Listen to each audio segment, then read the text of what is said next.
Hello. It is time.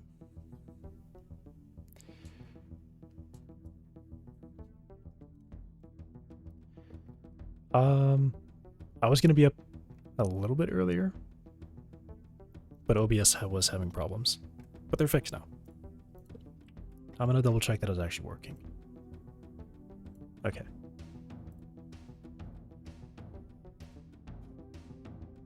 Alright. So I need to lift a leg when it is negatively affecting the movement of the hole. What does that mean? What was I doing?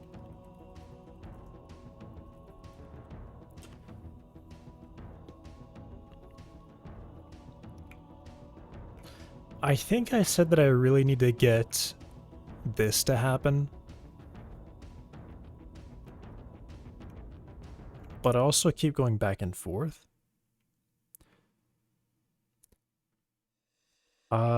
There's more. This. Yeah. No. This. Alright. In order to get things in a better place, at least in terms of, I don't know, simplicity of looking at it. And there might actually be some fundamental changes or fundamental differences in these two approaches. The one I'm doing right now is just using global positions everywhere. The one that I should do is use relative positions. Crack the knuckles and pop a can open. I won't be around for long. Yeah. I'll find out how long I am here.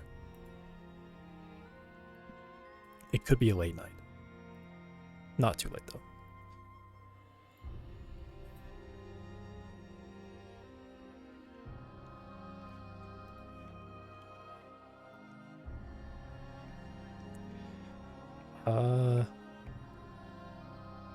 Enabled.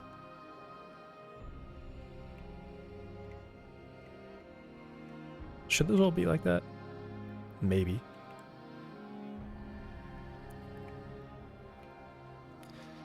Strike the item while it's hot. Yeah.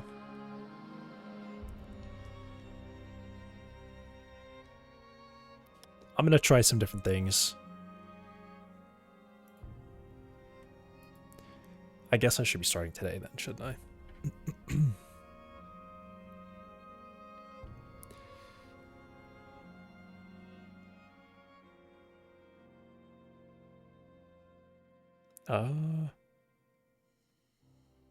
Yeah. There's this other streamer who I've watched a few times. They pretty much on the dot every 2 hours take like, I don't know how long their breaks are, like 5 minutes or something. I'm gonna try a little bit longer than that. I will do a little bit longer than that, but yeah, I'm gonna start trying to mix in more irregular breaks. The only breaks that I get are like kind of opportunistic, I guess. My dog needs to go out, or I need to eat food. But I don't have any like deliberate breaks. Yeah. I don't know why, but I just had the kind of a realization that due to how the school schedule was for me for like, I guess 10 years, 3 o'clock was like the clock out time. Even for work, actually. Like when I wasn't in school and I was working a job, 3 o'clock was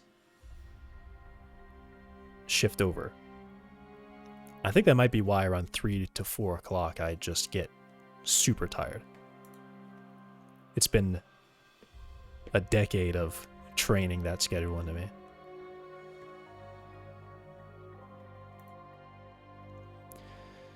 What am I looking at? There's some stuff in here. I don't...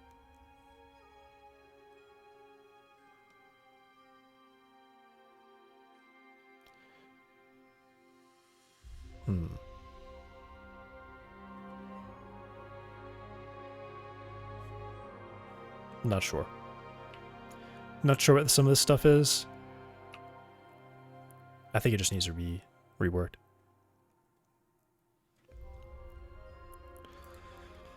Or build around it? I don't know. I mean, I was really tired. And then, like, I guess about like 15 or 20 minutes ago, I felt pretty good. So I said I may as well start.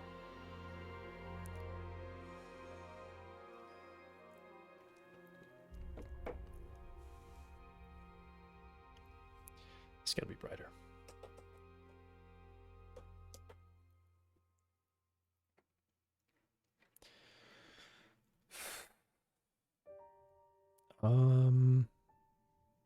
Where do I start here? I think I need to start by getting this cleaned up a bit. I don't want to have so many of these here. I'm going to drop the target locking stuff for now. The things that actually give me the value I need. Oh, here. I'll keep this around because I'm going to want that. Yeah, this is always going to be like, where am I now, where am I going kind of thing. Sort of. I'll get there. I just need to clean it up a little bit.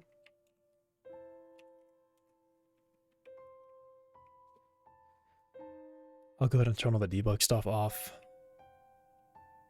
so that's not showing.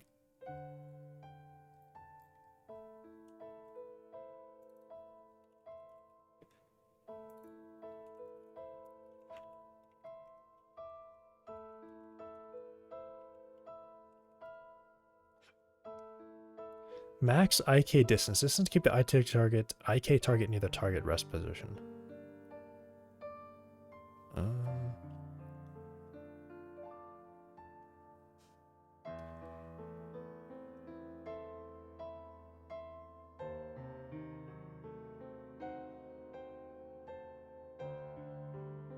I want to work with the IK. In fact, what I really need to say is I need to work with... Yeah, this is kind of a fundamentally different approach. I need to work with wherever the leg is currently. It's not so much a visual thing, because it is wherever I... Think about it like this. I tell the leg, hey, go here. And then sometime later I get an update and I'm like, all right, where is the leg now? Okay, this is what we need to do with the leg being here. That's like a problem-solving approach. What I have right now is, if the leg isn't there, just hope that it's going to eventually get there and keep going like nothing wrong is happening until something really wrong happens, then react to that. No, I don't think so. It should always be, I should always ask, where's my leg now? Okay, let's work with that. And if I need to do like special future stuff, like a leg is stuck somewhere or whatever, then that'll be like analysis on that and say like, okay, well, leg is just not making progress for some frames in a row. Let's do something, right? But that would be more like once I get into playtesting and I notice maybe they walk into a box and they get stuck in the box because they just can't walk past it, or they're getting stuck in a corner. It'd be like that kind of stuff. Okay, so I'm going to drop the max IK distance. This is just the wrong, I think the wrong approach to that. And also what I should probably do is clean up this, because this is just a total mess of parameters and sliders. I should really have groups there.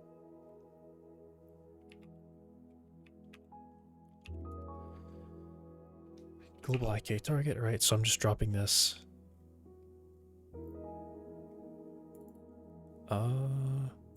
Yeah. I'm going to go back to how it is right now. Or mostly how it was before. I'll leave in some of these changes.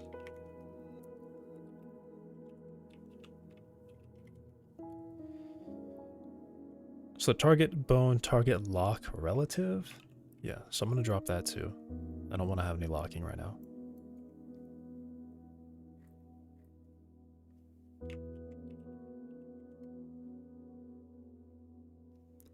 Get the chain in bone. Update the position. I'm just going to delete that code right there.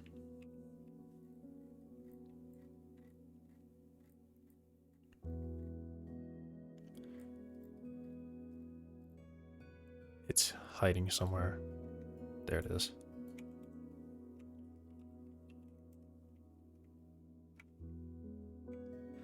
Limit to rest area, so I don't need...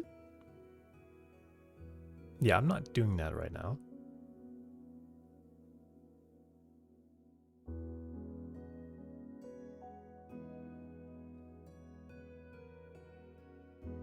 Next step target.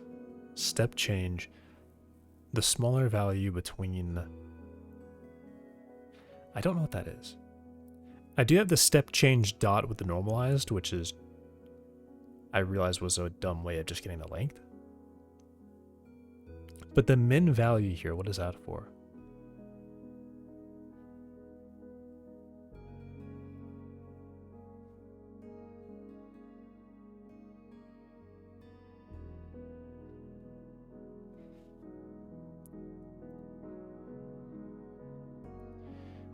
The min between this and step distance. Well, I guess this is... Okay, I guess this is to prevent it from getting large. That's what this is for. Okay, that makes sense. But I think step delta is going to be reworked. Probably. This comment.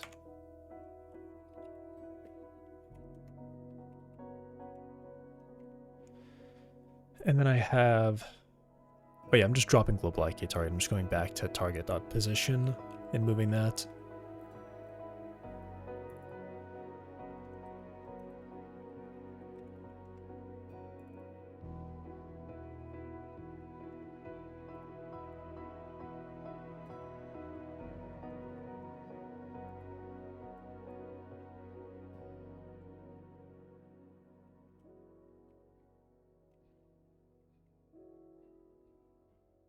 Okay, so very small changes. Enabled false. I don't think it's right. Unless it is right.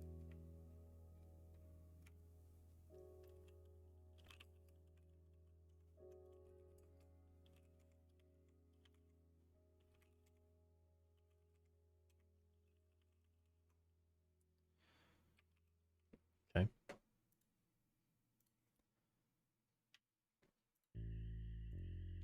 I should probably delete these.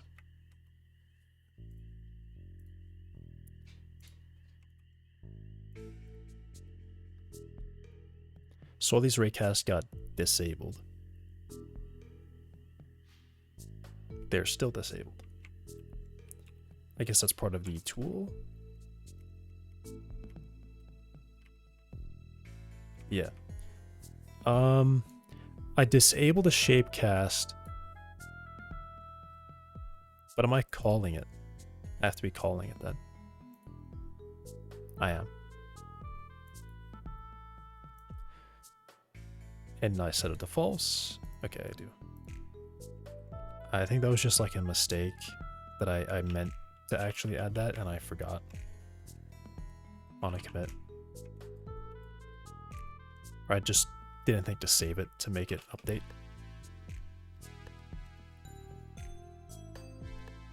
I can go to that bone locked.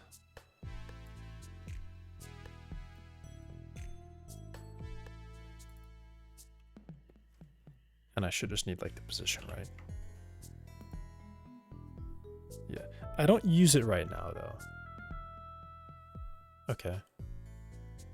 That will be the approach. Always be like, you know, trying to move it to someplace.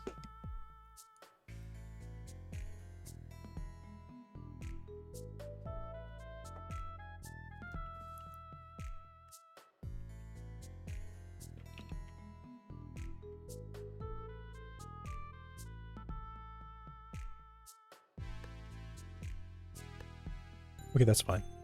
This looks good.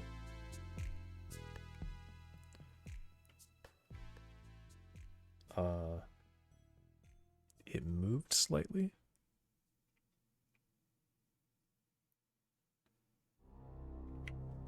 I'm just gonna undo that.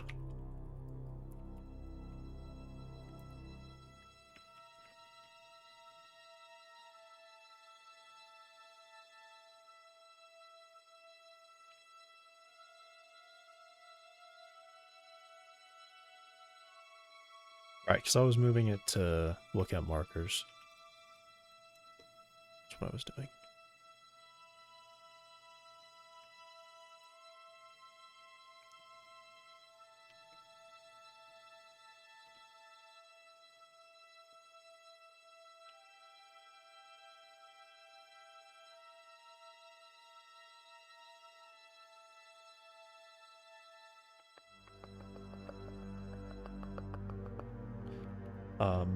Add a target. Add.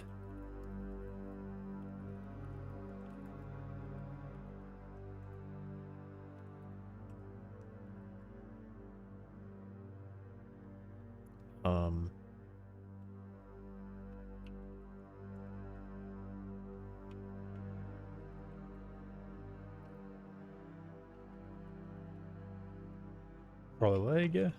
Now loads and tracks. Full position. The end bone on that chain. Targeting the leg. Target.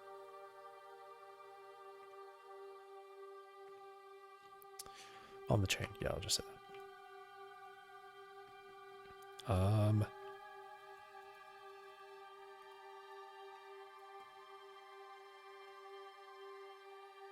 Simplify and fix extreme deltas for stepping.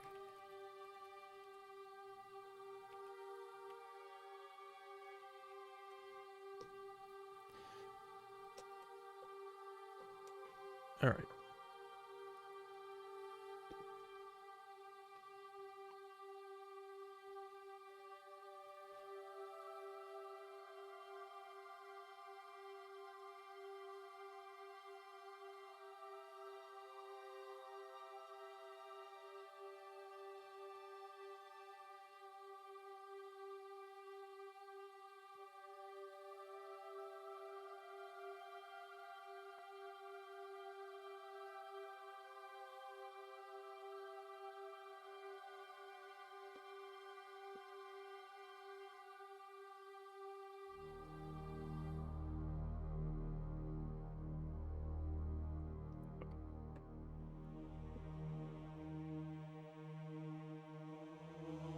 Alright, put everything in a local space.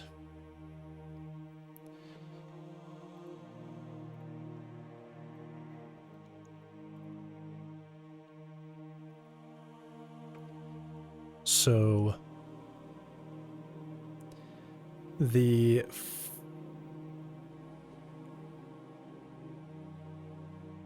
so I'm gonna need a few things. I still need to carry over the swing and the rise. And I need the stepping to be the step, the can step method. I'm gonna do another thing too.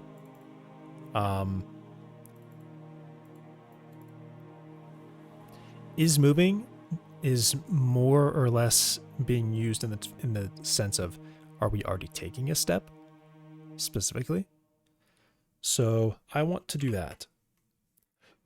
Not necessarily are we moving, but are we taking a step? So for now, I'm going to have, I'm not going to remove is moving. I'm just going to add a new one called is stepping.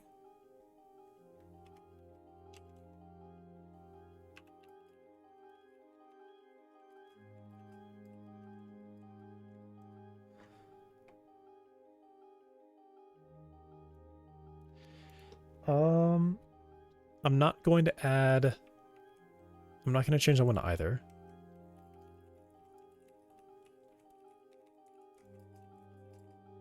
But I do want this.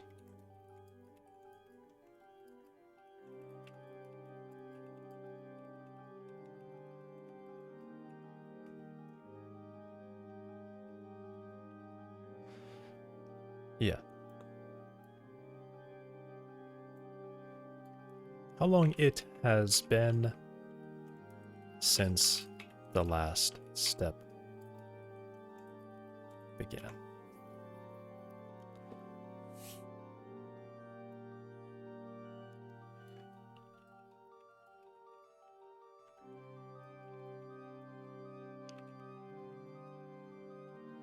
How long it has been since the last movement began.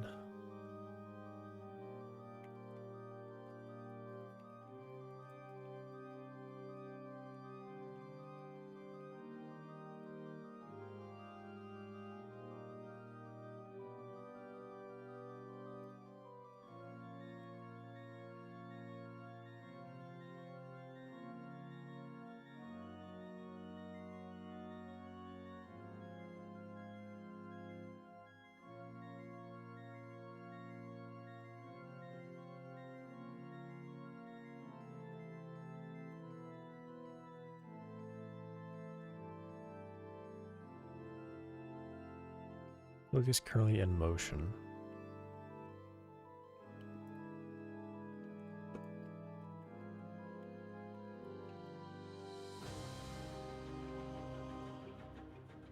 He's kind of taking a step. The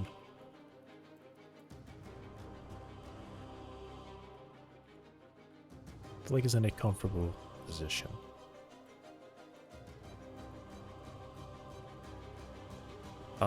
Should be used.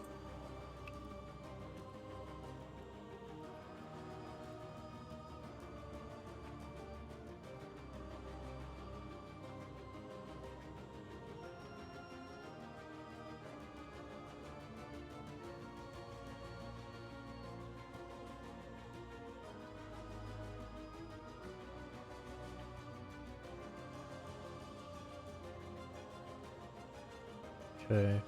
All right. And I'm going to go and try to organize this a little bit up here too.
Um,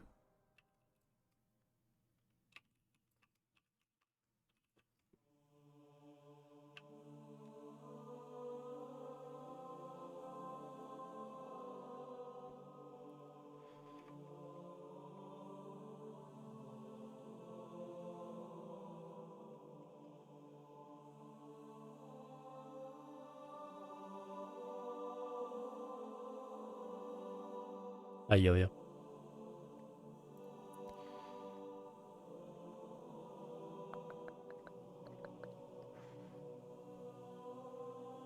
And then there's just a bunch of this stuff for stepping. I don't really have a better idea for the group, so I'm just gonna make it a...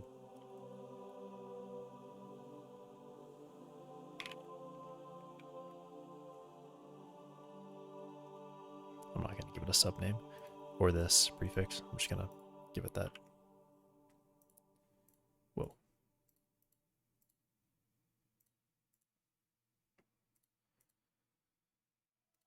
Slightly better.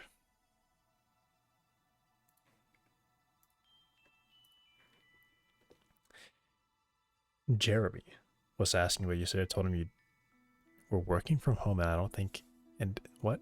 And he didn't believe me? Jeremy? I don't know a Jeremy.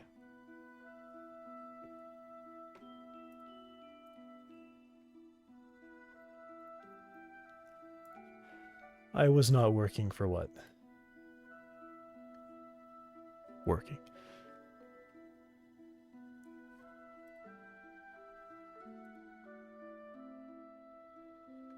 Two days, yeah.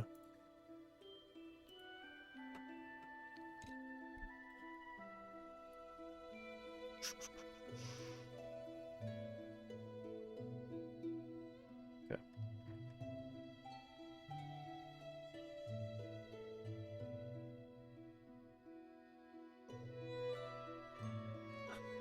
Our boss. Yeah, okay.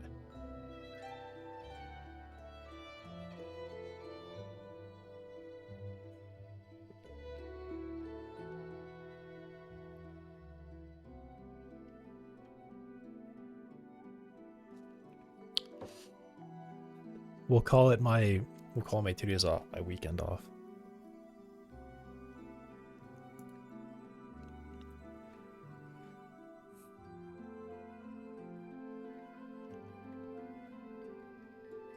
Yeah.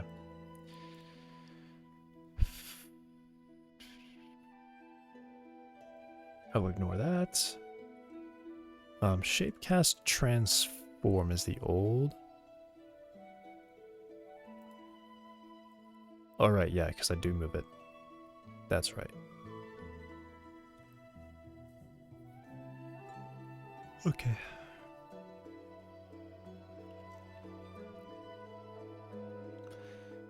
All right, so this is oh,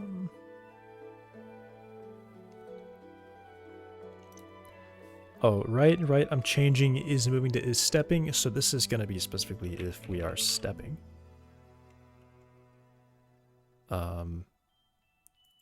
If we are stepping, I'm about to figure out where other things need to change. Is stepping is true.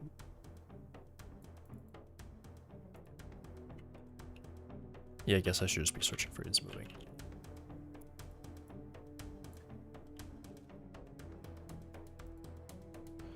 Must not be...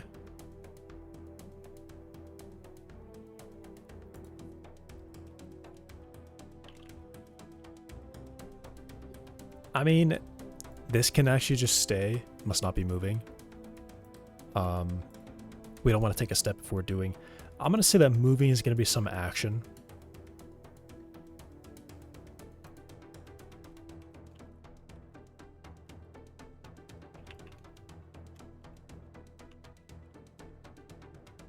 But for now, a lot of that's going to be the same. If we are grounded, time since stepped.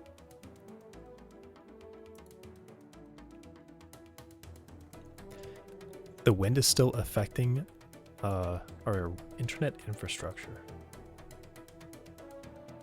For a while, rain clouds, like not even raining, but just rain clouds, would shut the internet off. If there's a dark cloud overhead and you heard thunder, it was over.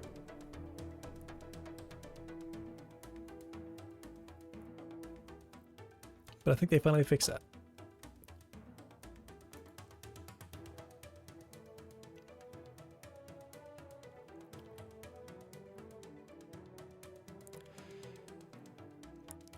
And this is looking for, yeah, time since stepped.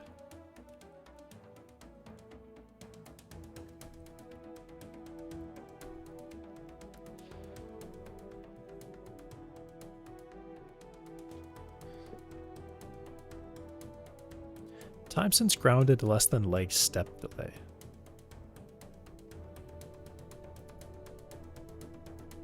Yeah, I guess that's how that works. Time to buy one of Elon's shit boxes.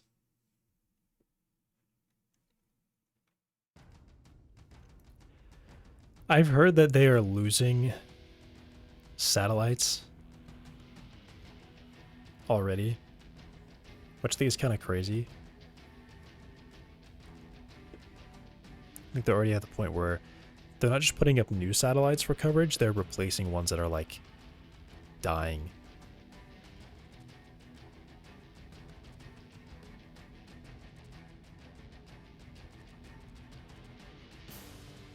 I really hope we don't do a Wall-E.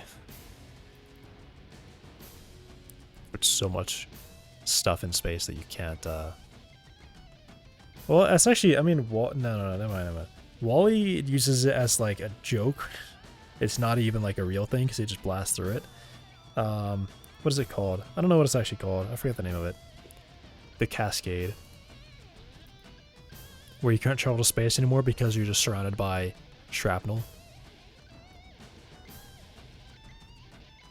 That's case I wasted close to $300 on buying it.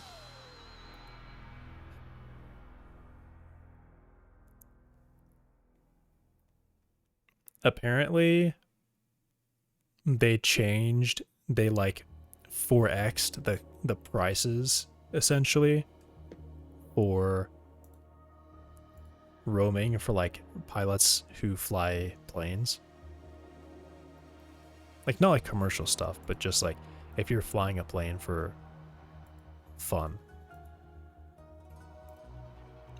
They doubled the price and they halved your data in one step.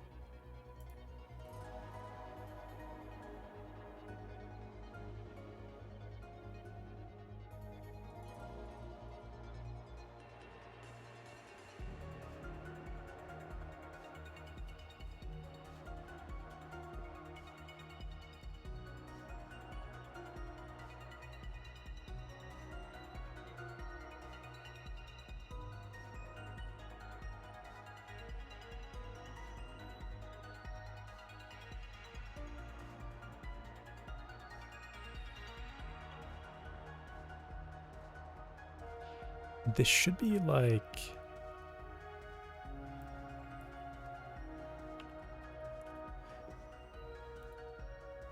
I think I want to change that to is stepping, and I might do like to do.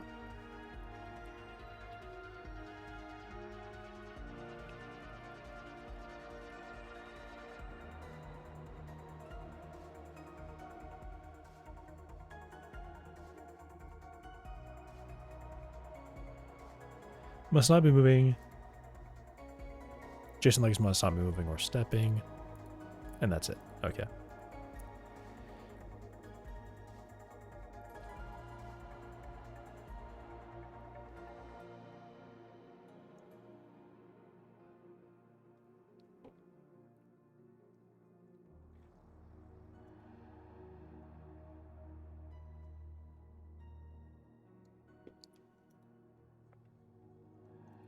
Why is upload and download treated differently? Why do they do that? It's the same wire.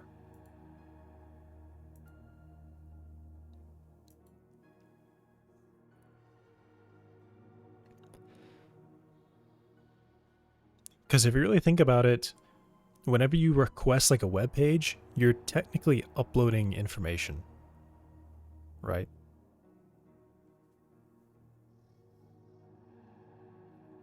I have to upload some bit of information. I guess maybe the idea is like you have only so much you can put across the wire at a time. So you slot out 90% of that for downloading and 10% for, or 90% for sending and 10% for receiving. And usually those receivings are going to be like a few bytes at a time for like web requests.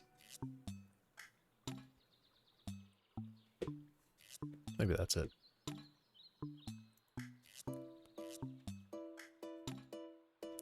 But then I wonder why they don't just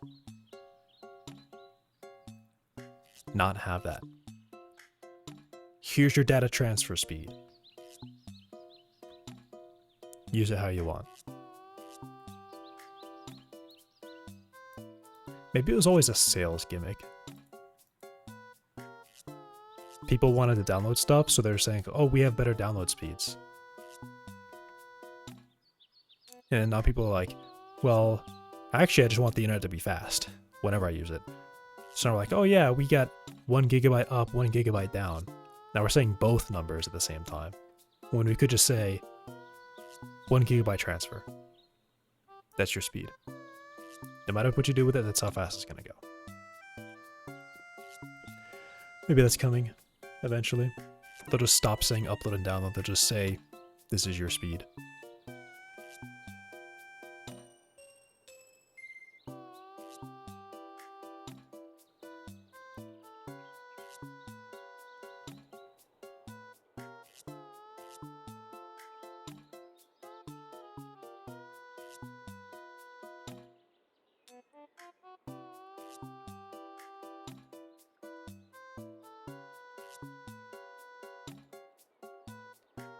I think I will probably just comment that out though, because this shouldn't be used anywhere right now. Yeah.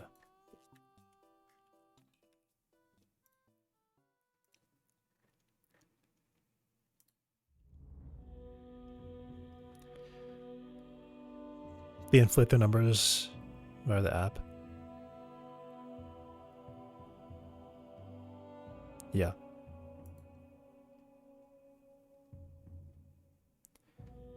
I mean, at least in the US, that's illegal to do. You're not supposed to do that. But I don't know how that is for other places.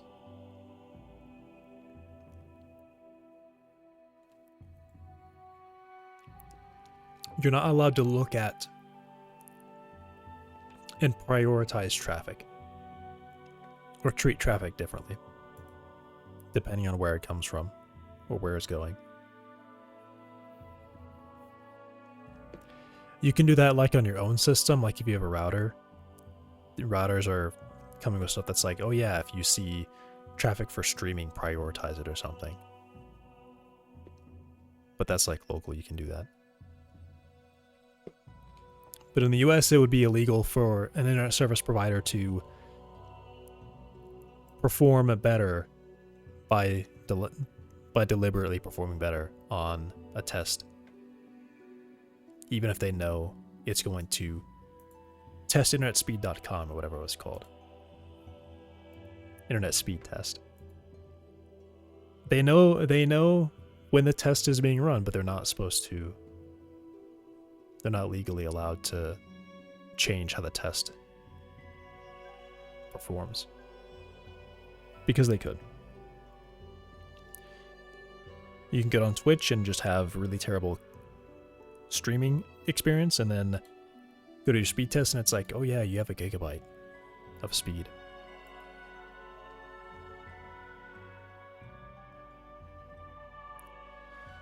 Okay, Does it just do everything? What is that? Why did that happen? Nope.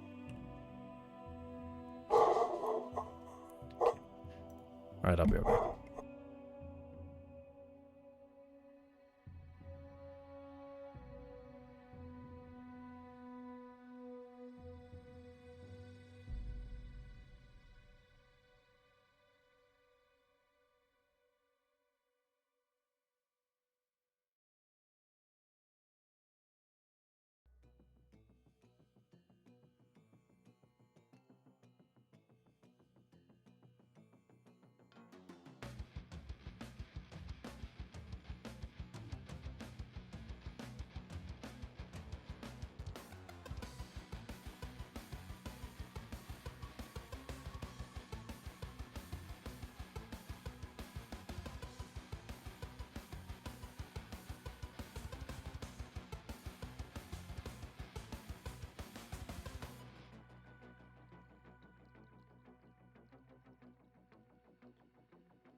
I'm back.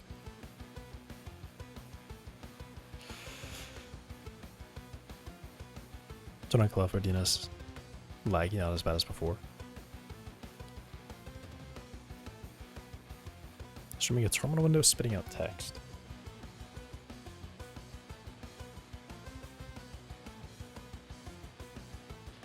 I did not test it yet. Why does it do this? How do I stop this from happening?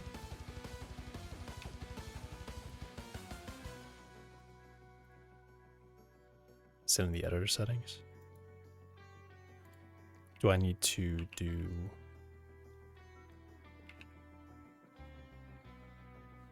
that? Why is the border thin?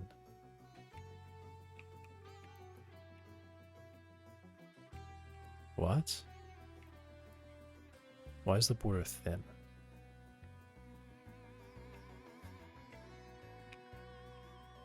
This one is not supposed to have thin. Why is it doing that?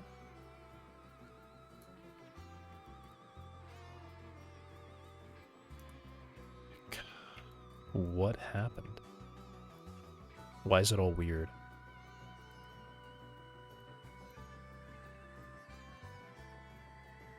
This is really weird. This workspace does not have these thin borders. This is only...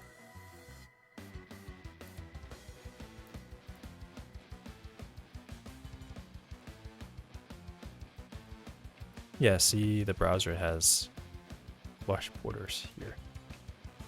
Why is it doing that? Alright, I'm gonna close that.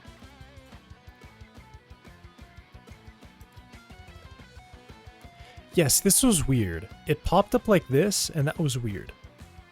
Why does it pop up like this? Why is it a thin border? Okay. Something's gotta just be wrong here. I don't know what.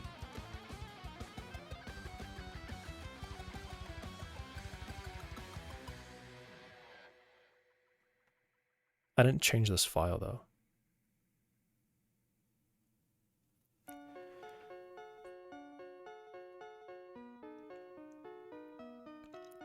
Did that try what you are currently doing? Oh yeah. The lag. Lag is in like your computer is lagging?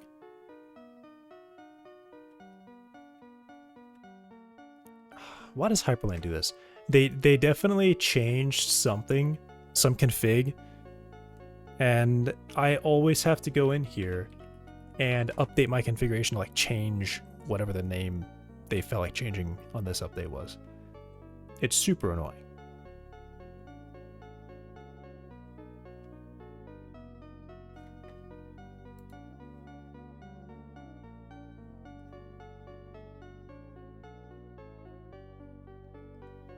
There's been no update. I don't understand.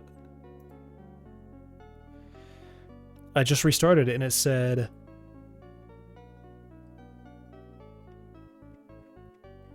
No, something's just wrong.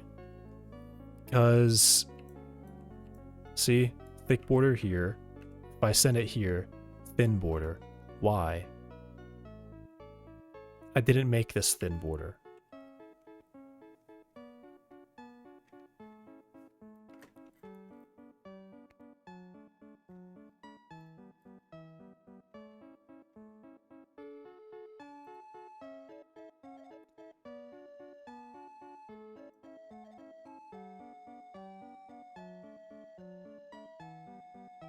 Huh?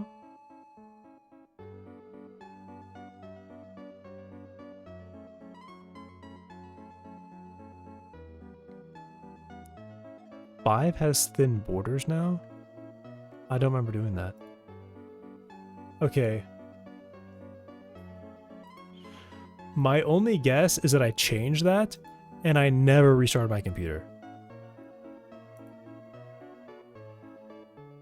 And I just never restarted the computer.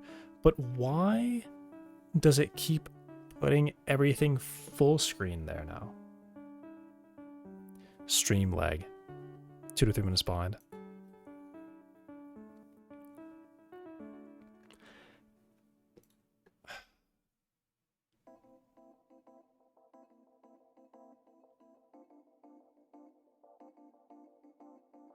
Thin gaps on workspace 4. Huh? But I don't, it doesn't say, there's actually no...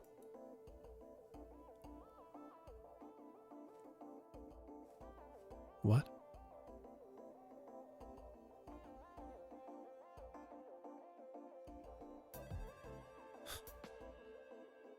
Am I telling...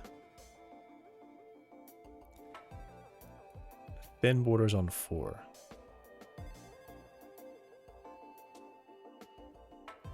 I'm so confused.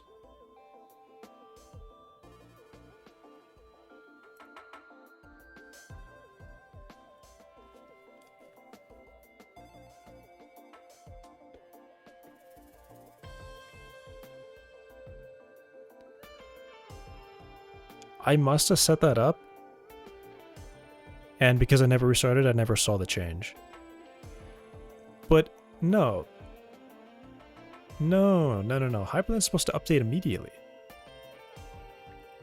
Hyperland is supposed to update immediately.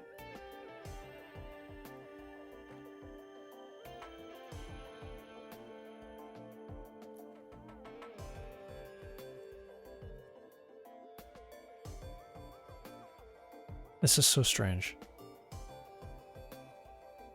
Because I know definitely the last couple times I've been streaming, I've been leaving the window like pinned so it's floating.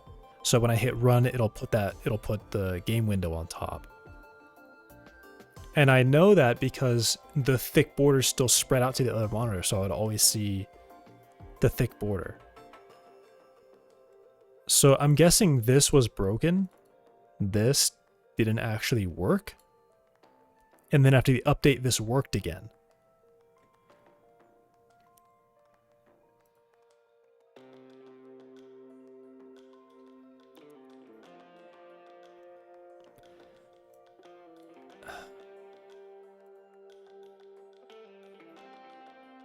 And then pinned windows are supposed to be 1 as well.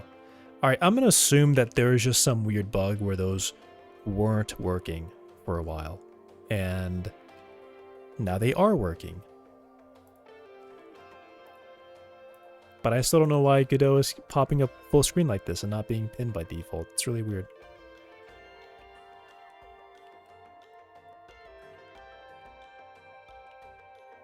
Yeah, it's supposed to open like this.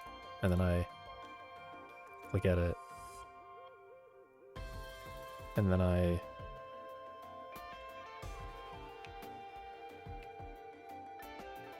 make that full screen and I hit this and then this loads over here.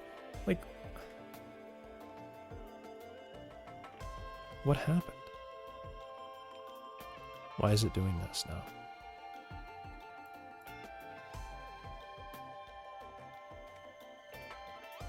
Something, I don't know. I'm gonna assume that they have just a weird bug right now.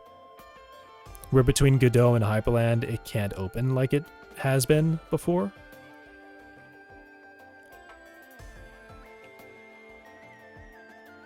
Not the first time.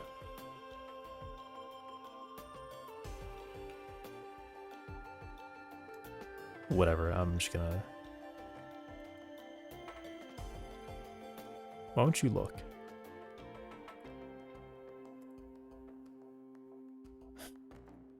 Good job. Yeah, good job.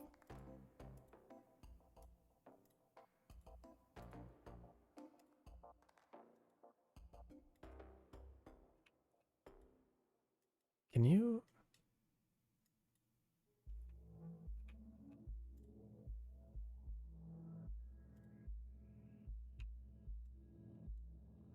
Alright, whatever. I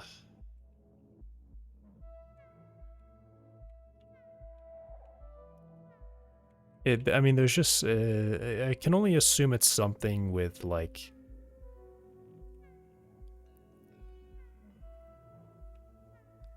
I mean, it definitely just didn't work before.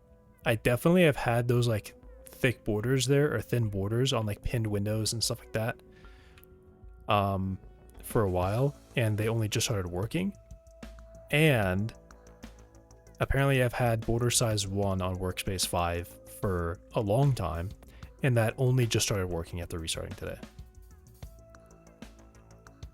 But now it's also caused Godot to open windows in a very dumb way.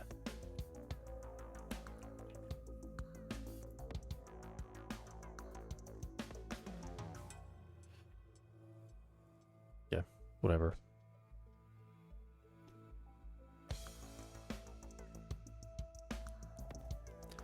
I want to look at this. I can...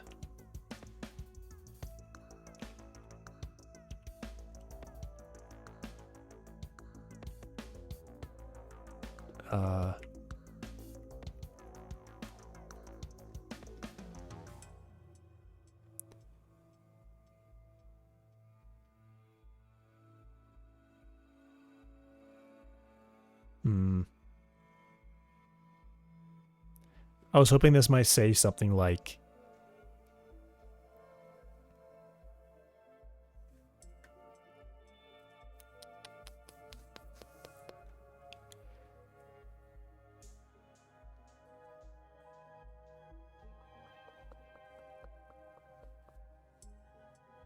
Initial title... I just want to make this floating by default.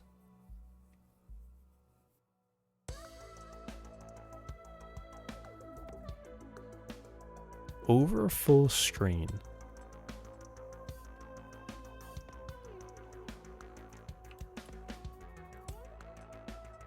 What does over full screen mean?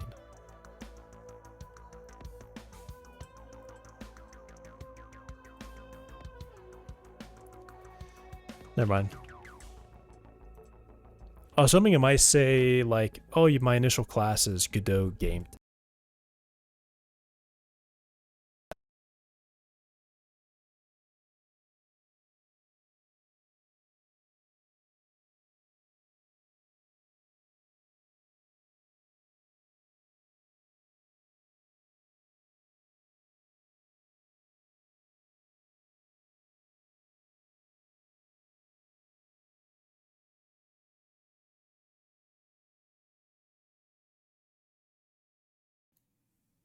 Hello.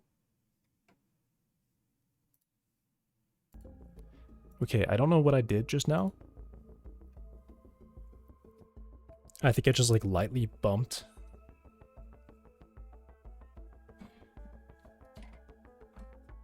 my microphone, and it, like, did a weird disconnection. Okay. Gonna ignore that.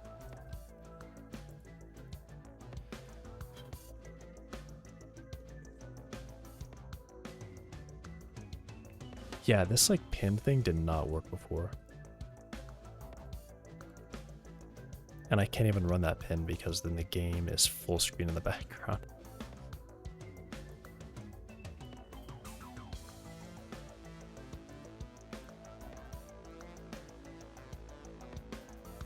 Is it, whoa, is it,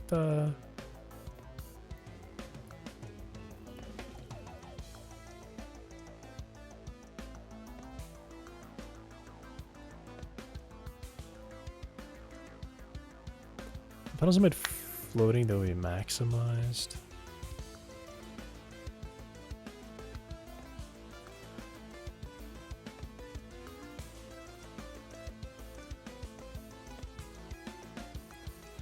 The window resizing animation.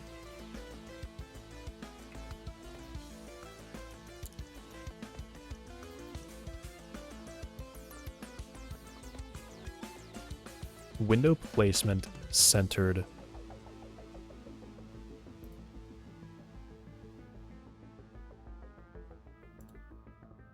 Yeah, why?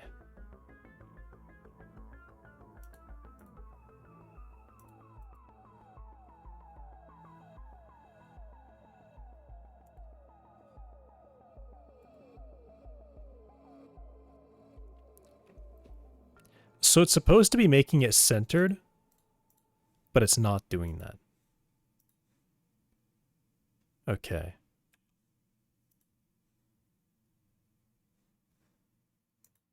Okay.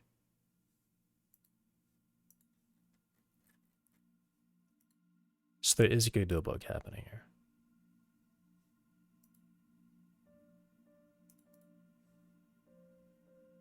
here. Custom position.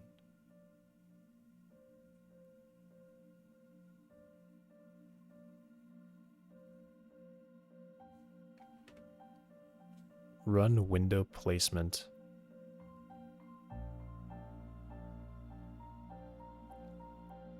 Is set to custom position. What if I do force full screen?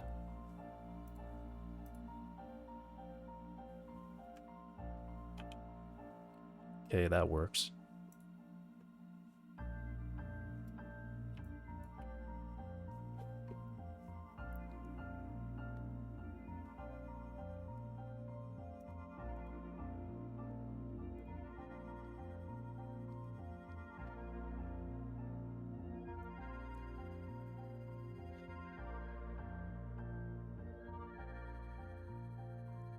Custom position. What about that? Okay.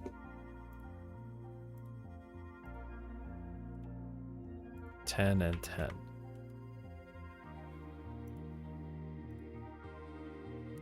Okay. So that just doesn't work at all.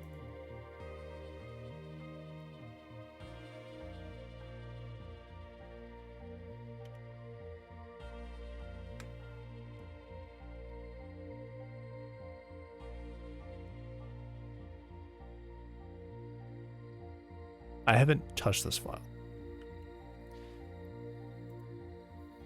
This is no, I mean I can't. I kind of find that very annoying.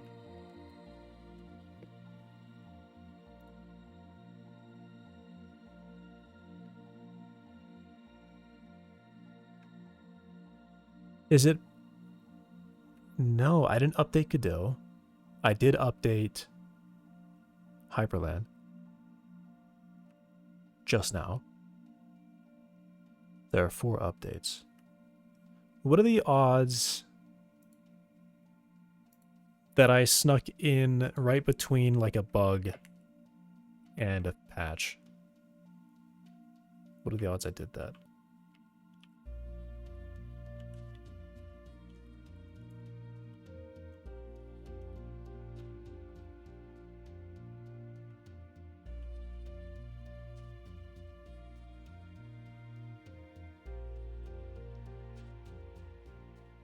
I can't update it now. I do have to just kind of deal with it.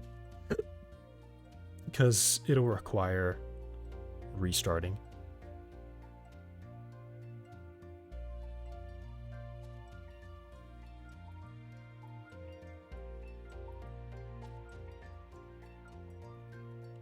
Don't know. Don't know. That's weird.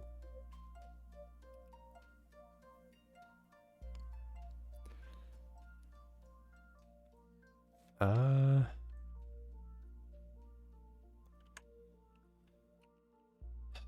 I'll just look this over really quick and see if there's something that's like, I mean, because obviously some of my rules have been here for a while and they only just started working. So maybe I have a rule that like tells Godot to always open full screen or something. Time to head to bed. Yeah. I don't know what's going on. Hey Danilin. I am not, wait, a Nintendo fam boy. What's a fam boy?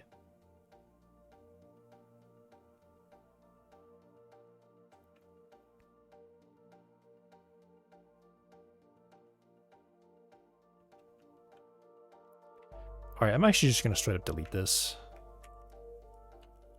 I'm just gonna delete that. I don't remember doing that.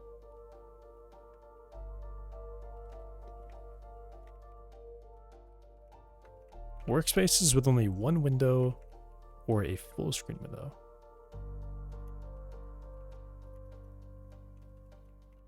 Right.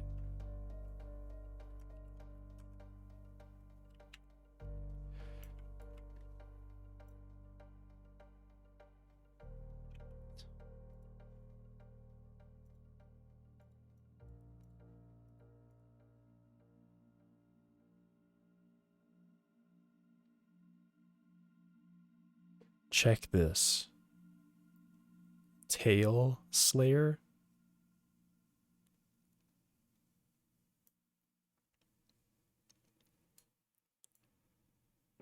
That's a terrible name.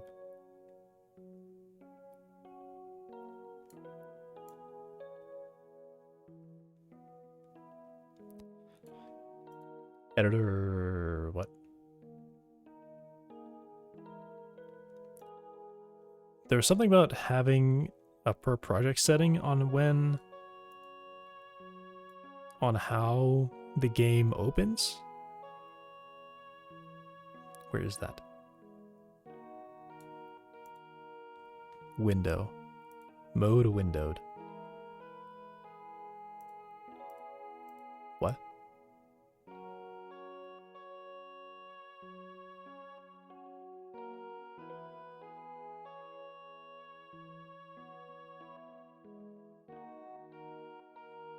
What?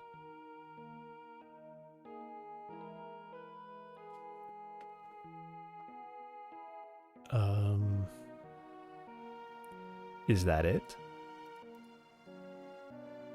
But that doesn't make any sense. What was this? Parameter DSS is null. Okay, cool.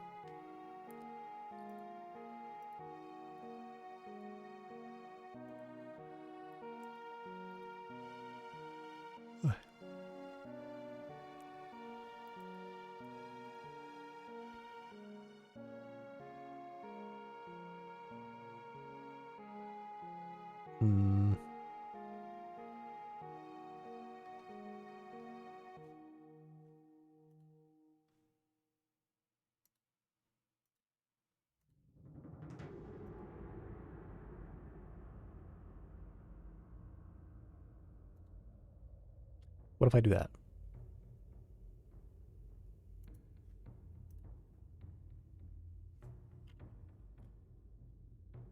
Whoa. There's a difference here. I can't turn at all anymore. That's interesting. Okay. Headless. What about that?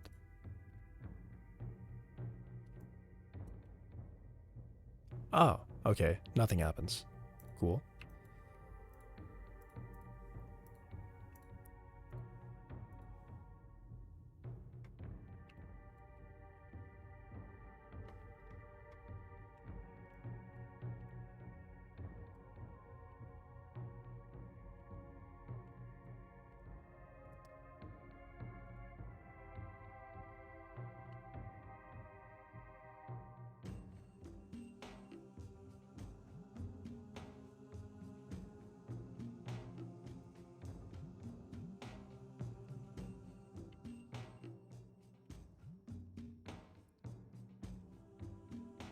I guess I just got to deal with that. If I... Yeah, see, that's like the real problem is that even if this window is pinned, it opens it up in the background. So this one has to be not. And then I can do this. And then I can do stuff.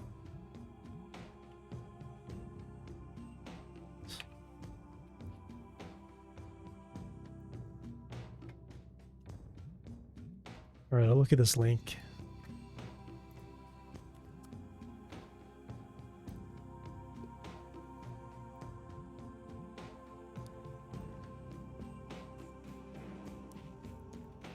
That is an awful name. Now that I see what it is, it's actually really bad.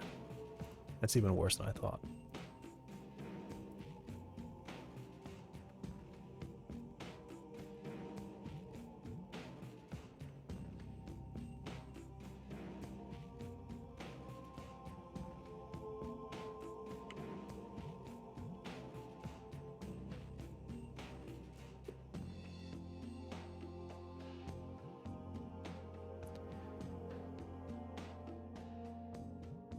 Ultimately, that's like a YouTube tab. No, it's Desmos killing it. Okay.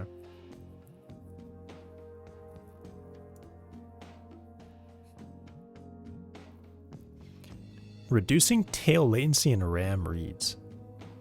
Huh.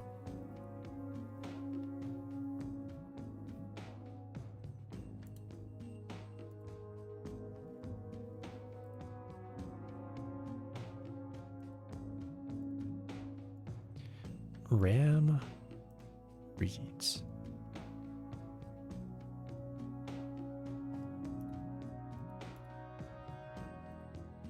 What?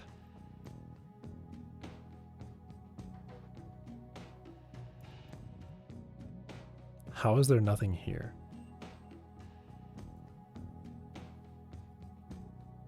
What do they mean RAM reads?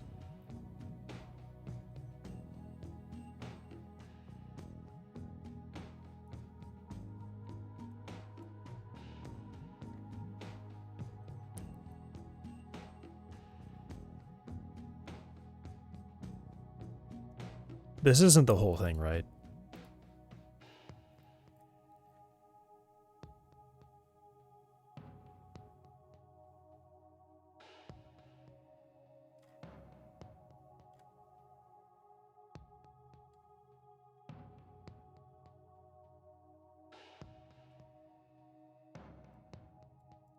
$10 milliseconds.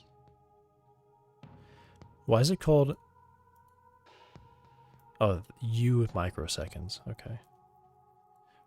What?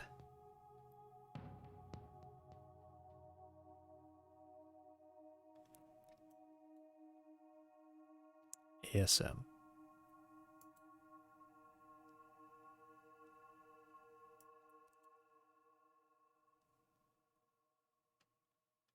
Yeah, okay, well, I don't understand what this is. I don't know how it's so small, and I don't even know what a tail latency means. What's a tail latency?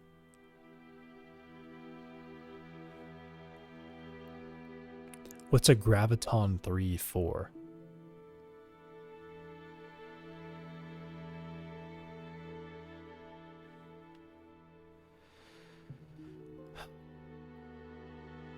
I don't know what this is. I don't even know if this is cool. There's so little code there, it's weird. Why is there like 200 lines of code?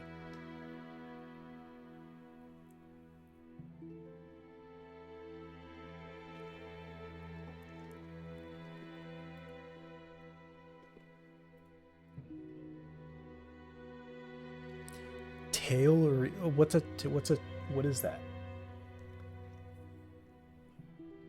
Is it anything to do with like tail recursion? Where a function inlines itself?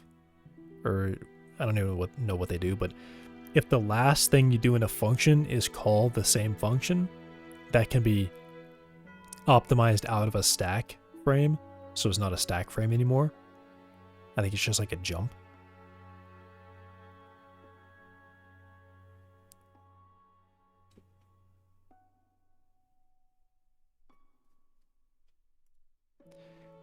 Anyway.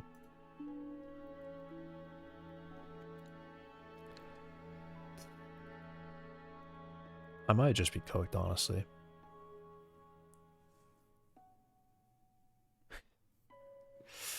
Wow. I felt good. This is not good, though.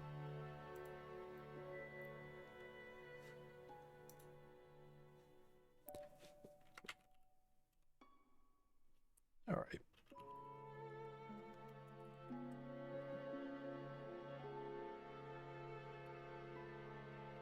Some way, somehow improves RAM speed in some cases. Yeah. That's what it sounds like.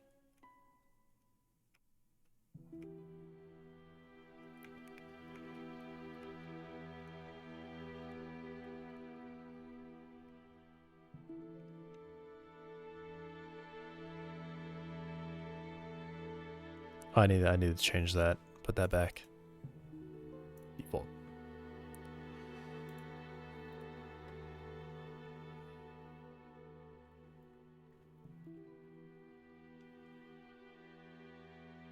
VSync? Disabled. Actually, I technically do have VSync. I'll leave it on. I should probably leave it on if I'm streaming.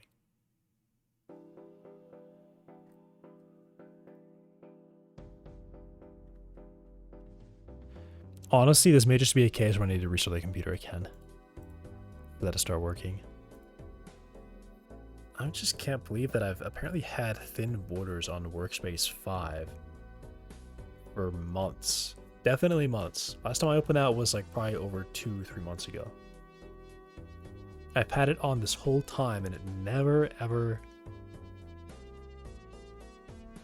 worked. And then today it works. But it also breaks working with this completely.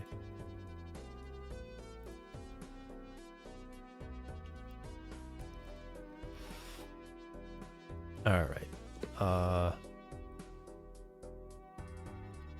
Local space, local space, local space.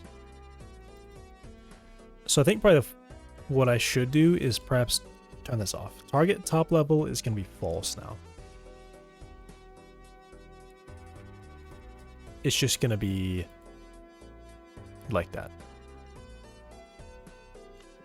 My step targets will still be global, but whenever I work with them, I bring them back into local space.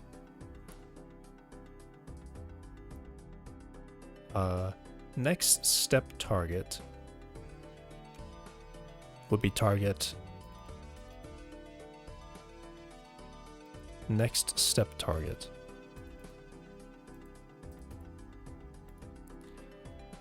All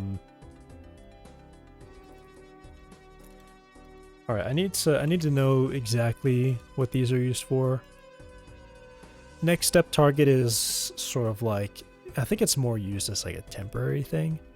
I don't use it.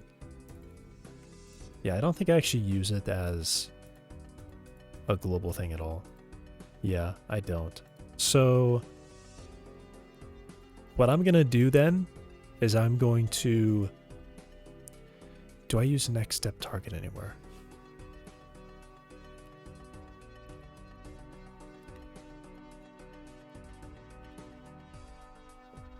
It's only in that file. Okay.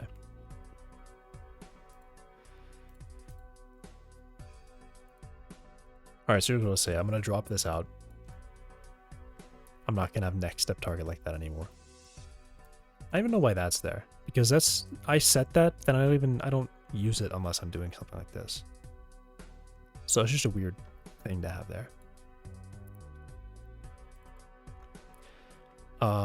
So I want to get this in local space. How do I want to organize this? I want to know. Yeah, I think I want to know it in global space. Because it may. Yeah, I want to know it in global space because it's technically I'm going to move around, but that point won't change.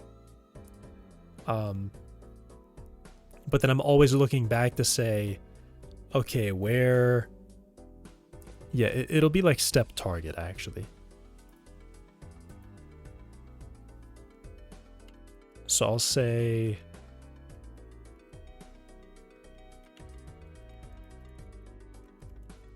Yeah, I'll just leave that out as not a class variable. If we are stepping, I'll leave that the same. Yeah, otherwise this just reads the same. So there's a step target. Now, step current is going to be like taking... Yeah. So I need a different way to be tracking my delta. So, okay. So a lot of this was just to get this delta stuff so I can make the swing and the raise work correctly. I'm going to simply drop that, I think. Step current. I think I also drop this. Okay, I'm not going to drop the delta. I think the delta is going to be good just to know how far I've traveled. And my plan there is I measure, right, I think this is what I said. I have some counters that move up, that increase and decrease. I'll use this move toward value function. So I'll take like a float that is just my swing amount, and it moves to 1 as I take steps, and then once I'm close, I start bringing it down.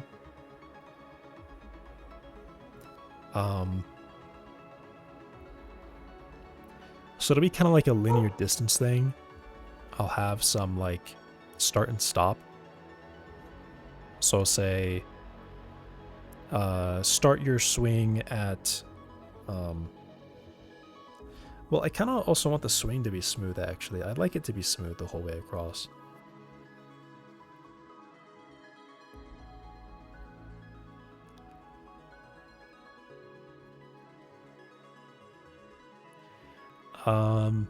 I suppose I can just use that initial time that I grab that, and this is going to be my total length.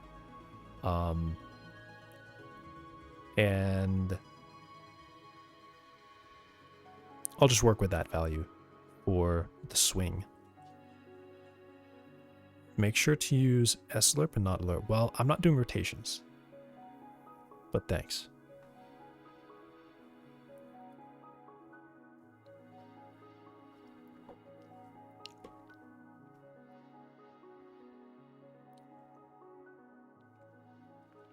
Yeah. So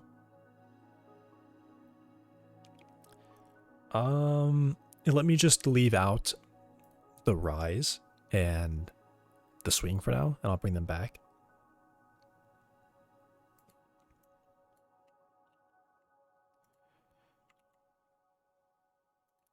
Progress goes away too.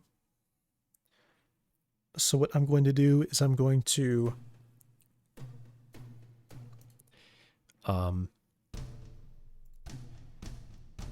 using this, like, I'll have like an idealized leg speed, but really step current is always starting from where I currently am.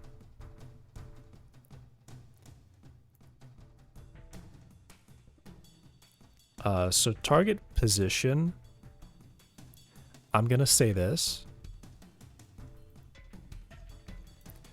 I'm gonna say, yeah, I snap target position just to target bone position at the start of every update is what I will do. Or I guess in the stepping thing.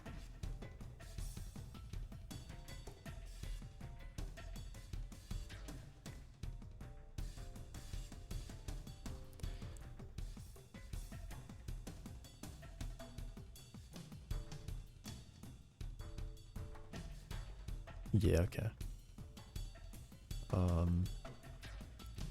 Where do I render the IK?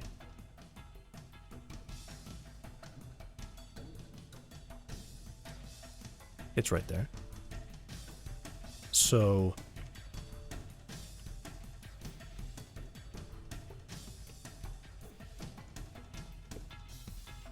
I was thinking I always want to snap it, but I kind of don't. Yeah, I kind of don't want to do that. I treat the target...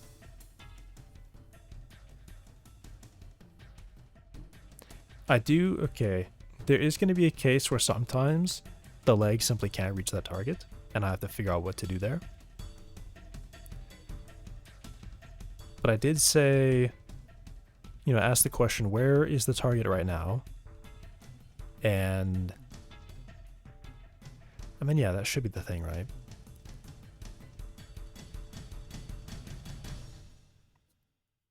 I could always do something like the previous target position or something and see if that has like changed too much. So I don't think I need to use it now. And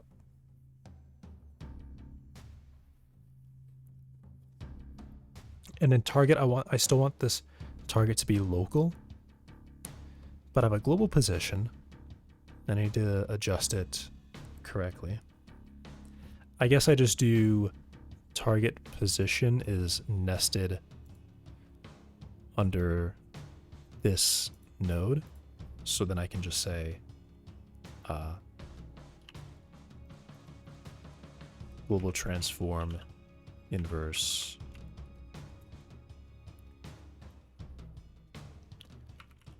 bone, target bone position. Yep. So you put it there. And then what I'm going to say is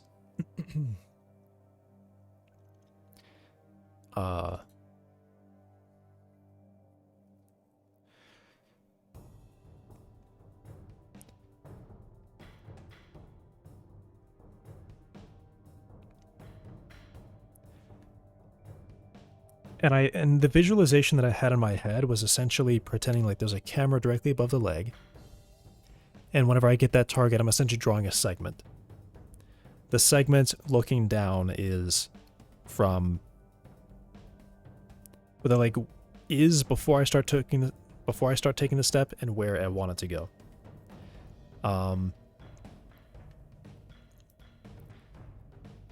And I think essentially from that top-down view, and this top-down view is from the body's orientation, I have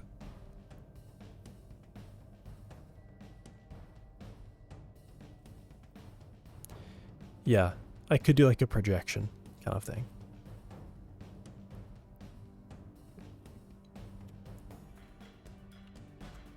Let me draw this out. That's a different picture.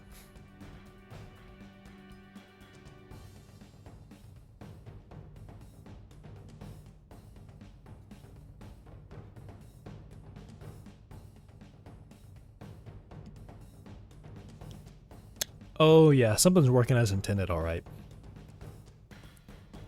Okay, there we go. Is this different? This is different. Something's different. Dev build? What?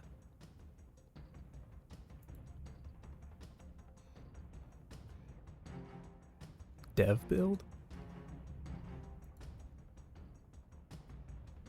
This is different. What is this? Like the UI is all different, I think.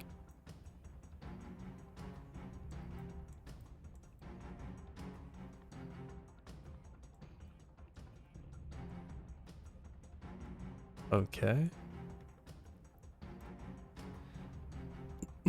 Yeah, this is totally different. This is just like straight up a different UI rendering thing. Has everything always been in monospace?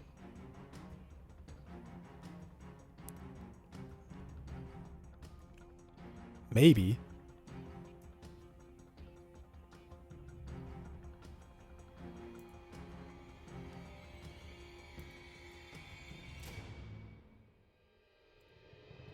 Oh wow, this is really different. Okay.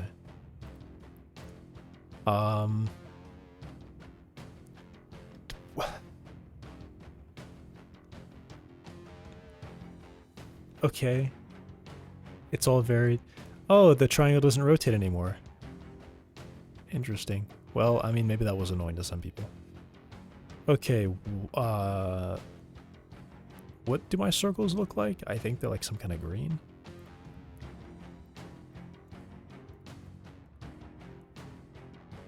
This is so strange.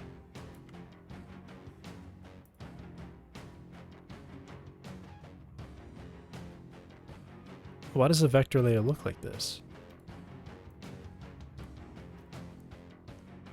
Was this always pixelated? I feel like this wasn't always... Maybe it was. I'm losing it. Okay. Alright, totally new UI.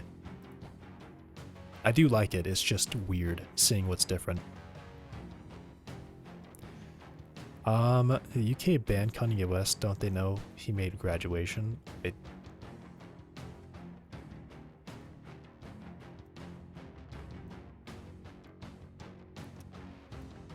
Oh, wow, wait. They didn't look like that before. Yeah, the ring didn't look like that. This is new. The ring used to always look like this, and then you would change this. Is that right? No, I don't know. Is it? Weird. Okay. But I want to see like the colors. Where?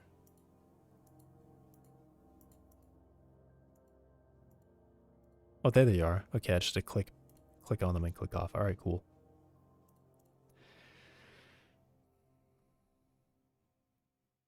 All right, so when we decide to take a step, typically it's because our leg is like sitting out here or something. So I'll just draw that as like the red. No, I'll draw that as the blue. And then the red's gonna be where it wants to go.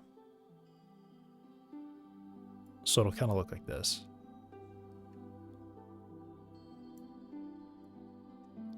Can you like zoom further or something?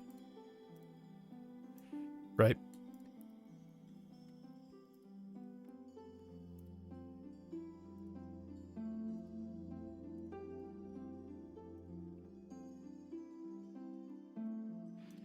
So then my thinking is the delta is essentially going to be this line from here to there.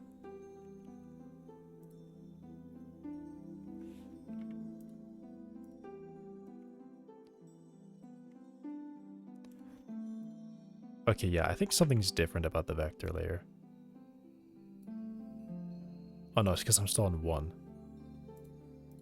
That would be why. Never mind. It's my fault.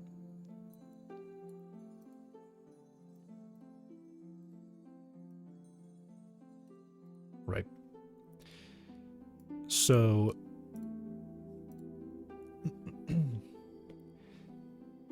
this is like that delta. But as... I'll just assume for now that the body stops moving at this point and it's just the leg moving. The leg will basically follow this path. So this is that swing. It'll go up away from the body. That's part of the swing. But it also rises towards our perspective, but because, you know, it's 2D, we don't see that. But ultimately, this line is where it's going. So even when it's swung out here, I would say this is that line, right? Like we would take the vector from here to there and project it down to like this flat line. So the question is, what happens if this target moves?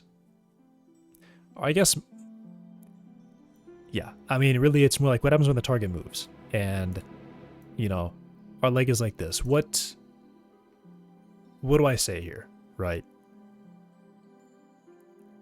What do I do in this case? Well, no matter what, I'm going to move it this way. But I don't know what its swing is at. I don't know what its rise is at. How do I determine what those should be given this state? This is the original vector, and this is where the target node is right now, and this is where the leg node is right now.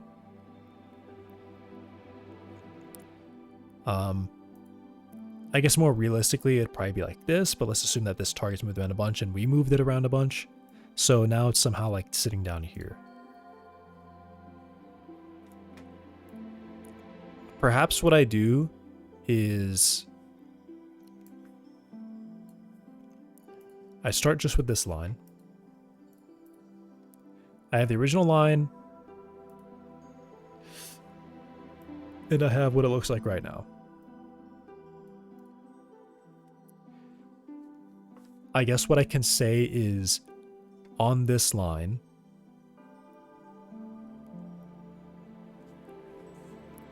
maybe that's what I would do. Maybe I would say, all right, here's our new vector line.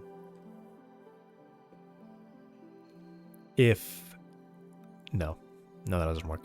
Because the swing is still like a weird value here. You know, how do I know that I'm not already... how do I know my vector wasn't actually down here, right? And I already have some swing that I've applied. And now I need to like start tapering it off, right?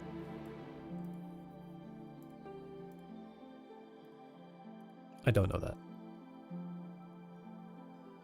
I just know where it is and where it wants to be. And I guess it can always have like the original vector, but it's probably not useful. If something like this happens, I think this is not a useful thing anymore. So...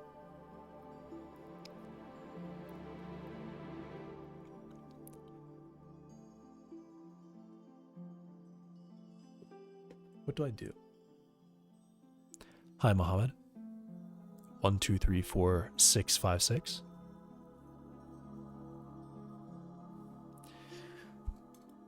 I'm thinking about how I can move the leg in an animated way.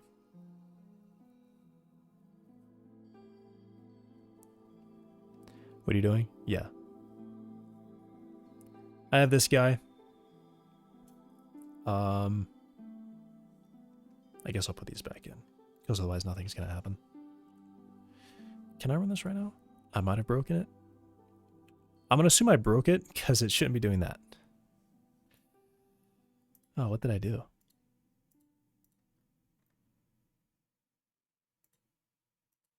What did I do? I'm actually kind of confused. I don't know what I did here. What did I change? I'll try to show it.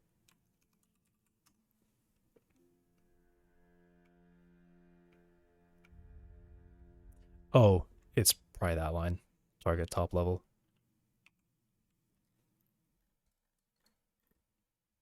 I'll put that back.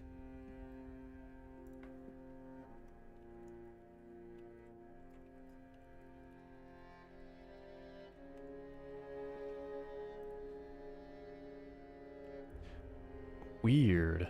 Alright, still broken.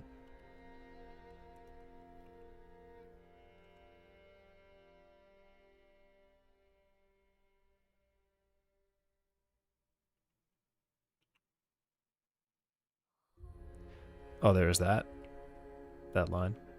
I'm in the middle of changing it, so...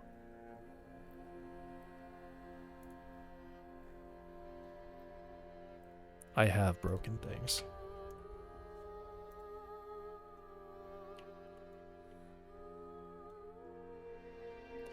Is that a cockroach in the game? No. It's just a crawler. Though right now it really doesn't want to face me. I don't know what's up with that. But I can make it go up walls.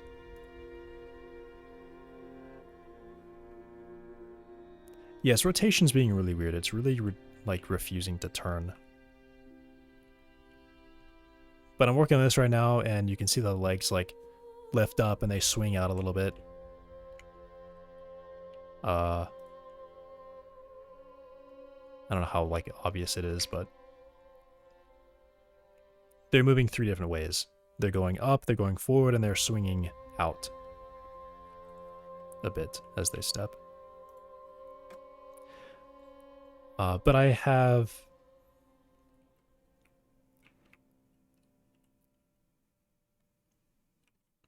What? I was going to say I have some issue, but now I can't remember it. Which is not a good thing that I forgot. This.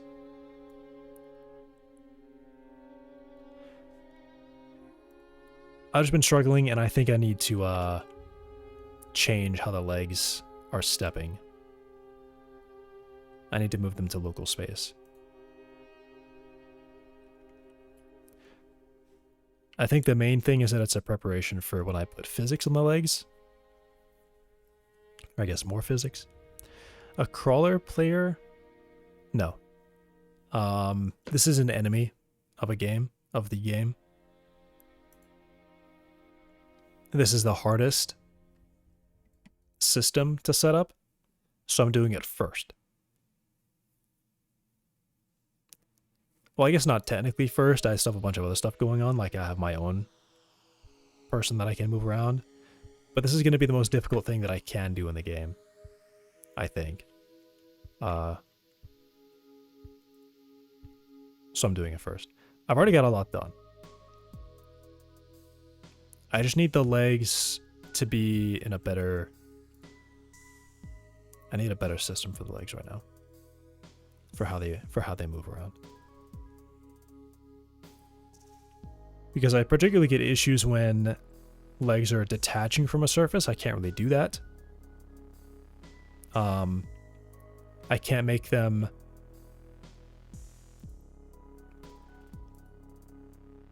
I'm trying to glitch it out yet. I can't make the...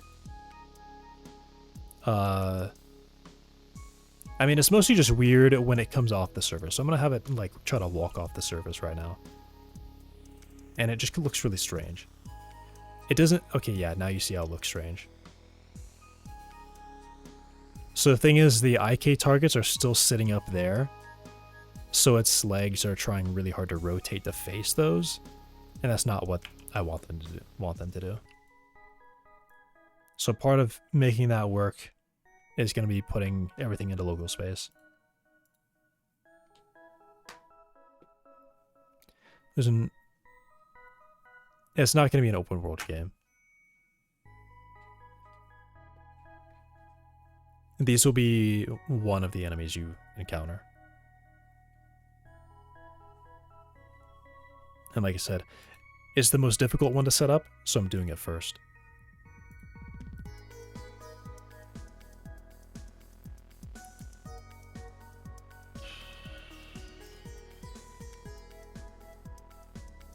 Alright. I've got to feed my dog. I'll be right back.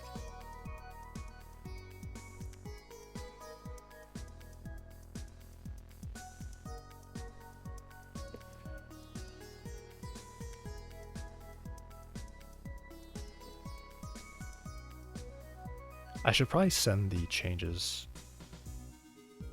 before I do this.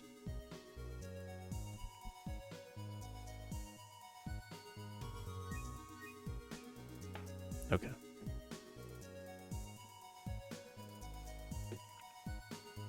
Well...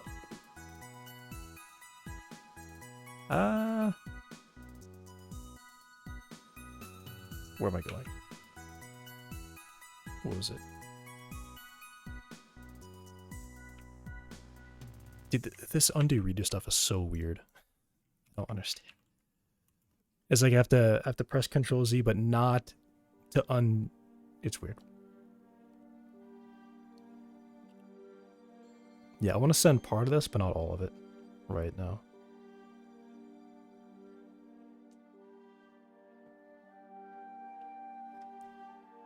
And I guess I'll do the comment as well. Does that actually copy? Yeah.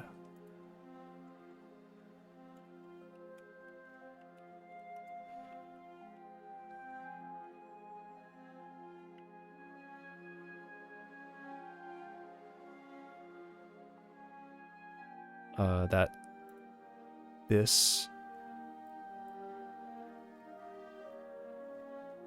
I do just have to delete this.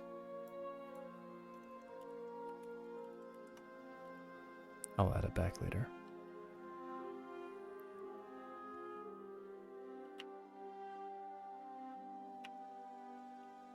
Yeah.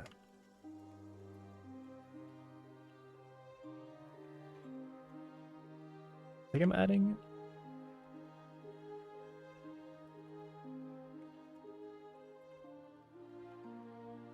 I think I'm just adding all of it.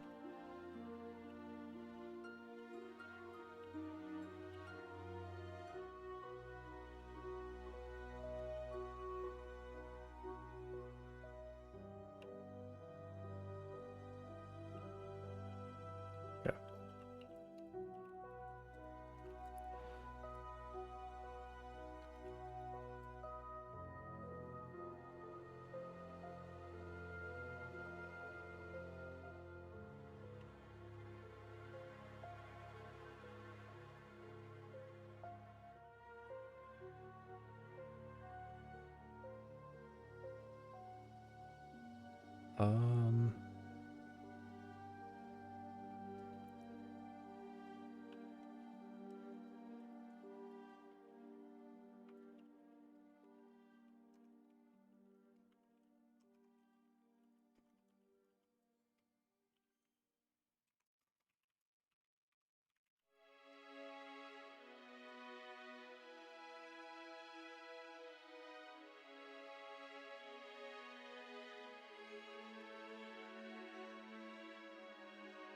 Okay.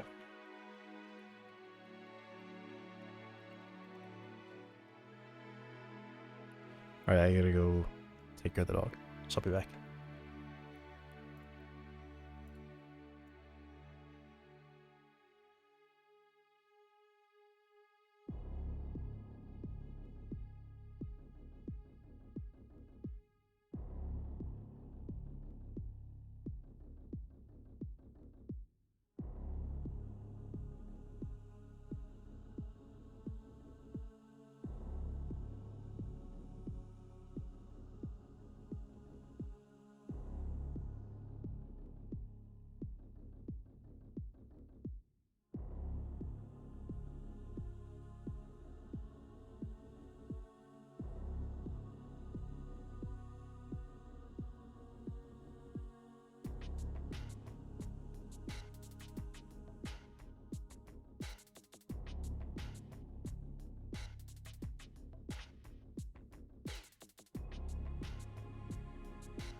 I am back. I've got food. I'm going to eat. It says lunch break. It's not lunch. This is my dinner. This is my dinner. I could change the text. Yeah, whatever. Maybe I should, instead of calling it lunch break, you know what? I'm going to call it food break.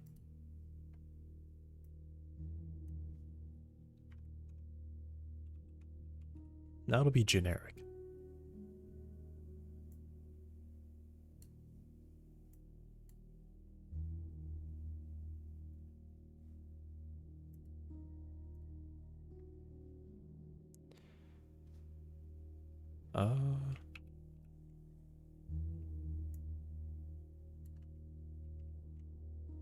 Can that not happen?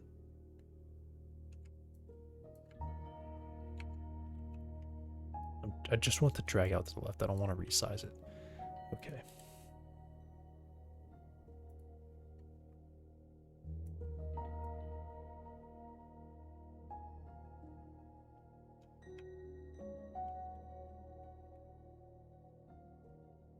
There we go.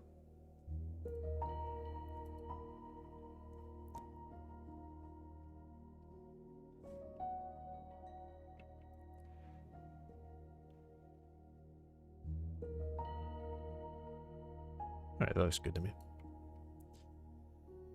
Okay.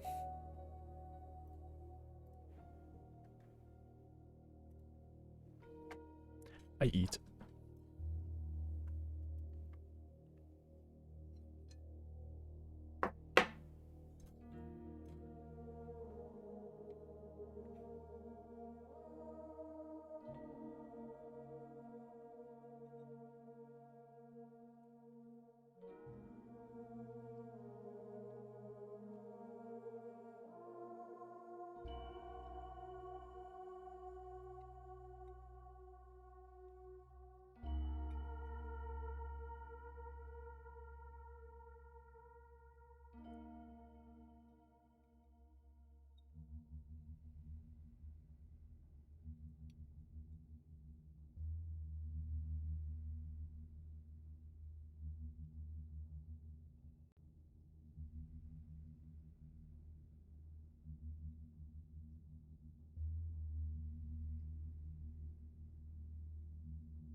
Interesting. I just had the thought that I probably can just turn off interpolation on the cameras.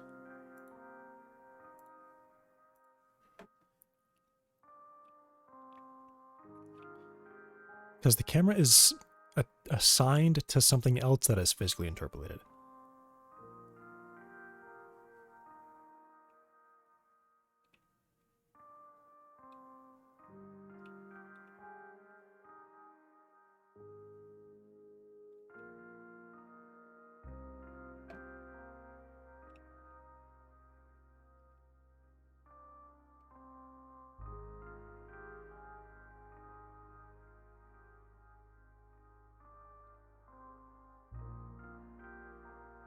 Yeah, because I still see those. I still see the shapes jittering, which is caused by the interpolation.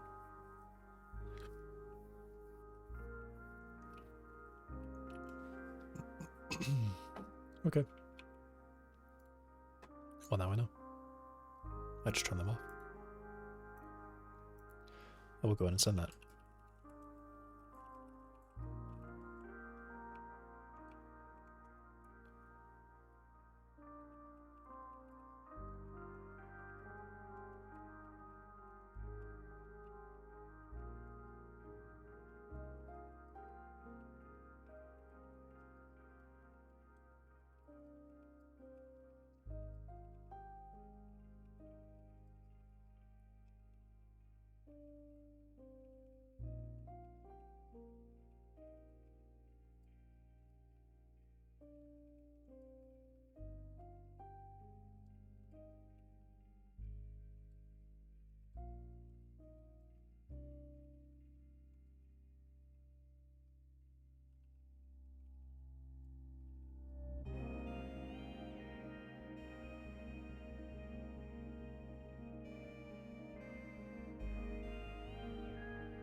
Alright, cool. Never needed it.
I'll be back.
I'm back. Okay.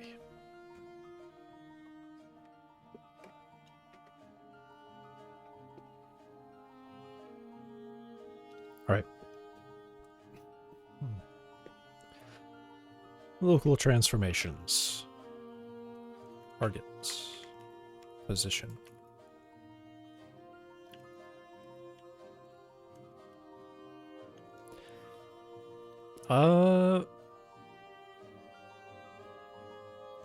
Don't I have...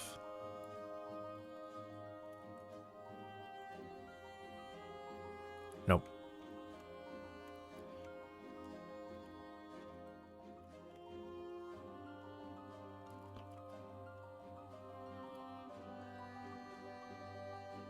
It's the... something. That. Okay. There's that. Delete this. It will be local space. I'll verify that these are all... Yep. These should all just say not top level.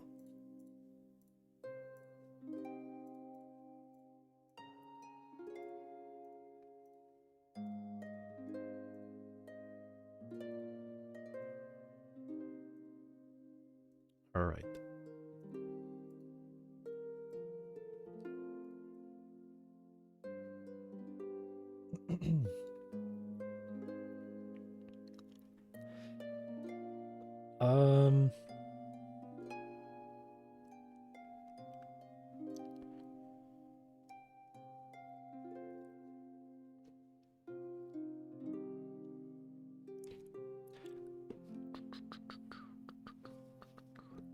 Yeah, I'm just gonna, I'm gonna...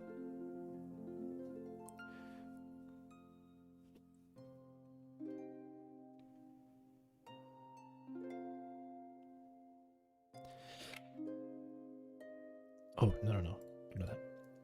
I think, yeah, I think what I'm looking for is I would have, like, okay, at least for Rise,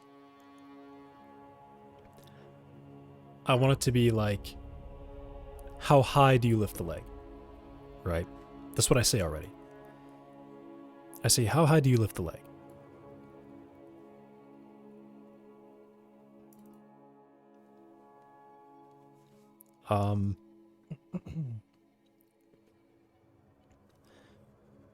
But then I have this swing offset, which is more like I want to push out as like a smooth path.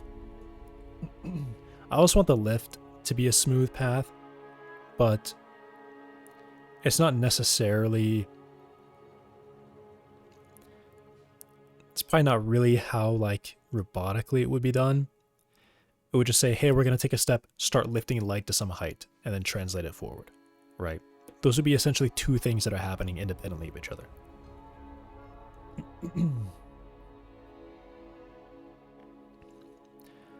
So maybe that's what I say, actually. Maybe I start lifting the leg first, and then I can translate it, and then I lower the leg. And the swing is probably happening while that translation is happening. And I can figure out someone to do that. Maybe I'll say that.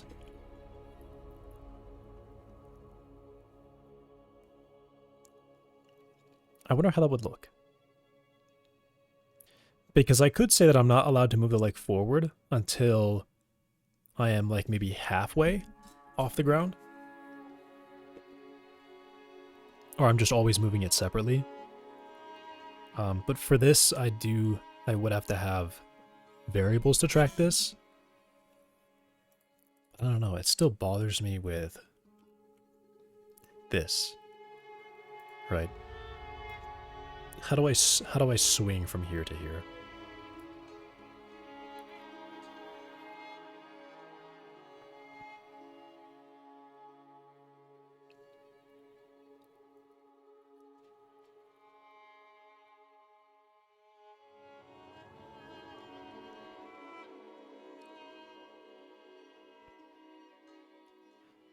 all of it has to fit together. And this is kind of like a pure animation thing.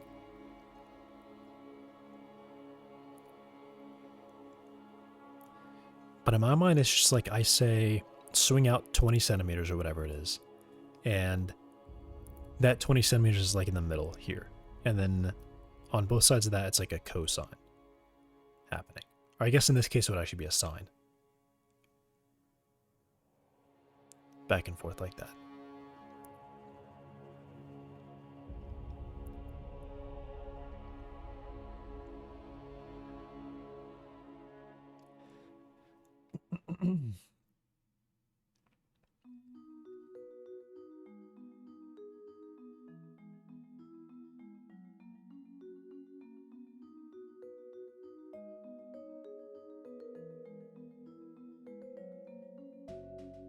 I guess it could just be a pure delta track. I keep track of how much I've moved and what my total distance is. And I'll just update both of those. And the swing is always a target that I'm moving towards at leg speed.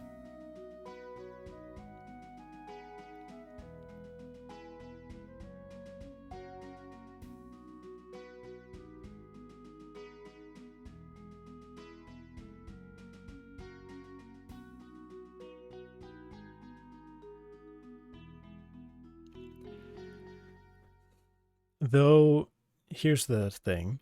If I translate rise and swing all at leg speed, then the leg ends up moving a lot faster than I intend it to be moving. Well, I guess not really. If I say leg speed is something, then that's like, I think about that in terms of translating from point A to point B. I don't think about that in terms of, I guess I also think about that as how fast can it rise, how fast can it swing. But it's more all of it together. So at any step, I can't really translate this point more than that distance, no matter what. So I need some way, at least, no matter what I do, to share that between them as well. So I'd have to say,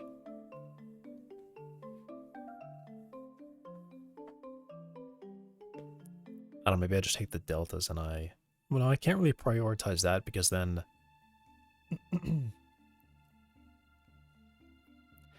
I mean, okay, I guess I can compute it all at once. Say, all right, how far do I want to translate? How far do I want to rise? How far do I want to swing? I combine it all into one vector, and then I limit the length to whatever the leg speed is. And then I mean, I guess then I can extract each value back out and say, okay, well, how far do we rise? How far did we swing? And then update that. Update using those numbers. Which those would be simple because on this vector, pointing from where it is to where it wants to go, the translation is always aligned with that vector. The rise is the up from that vector, and the swing is the right from that vector.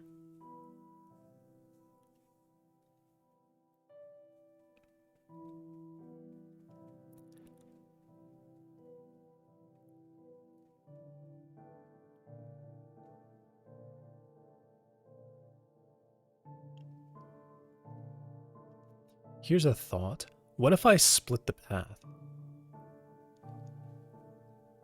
I also had a thought that what if I end up more than...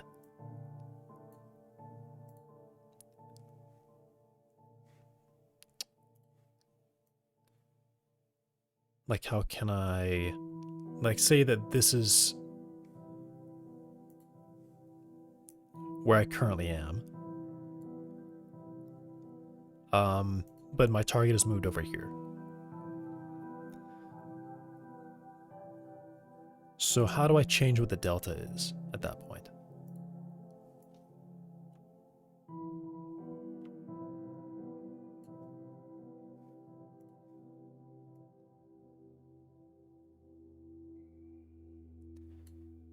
Yeah, I guess it would be here, and this would be... I'll rise this a little bit more. Because my thinking is maybe at some point I just say, all right, scrap that last vector and we're going to use a different one instead. And we're going to swing from that. But also now that I really think about it, if I'm looking down and the body is right here, I guess I can model that with just like a gray box.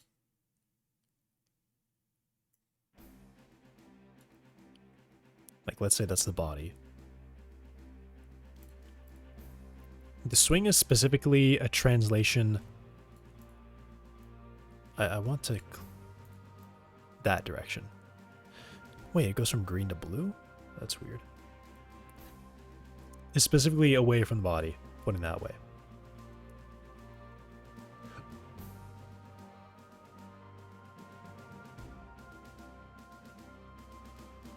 Does that simplify this, then?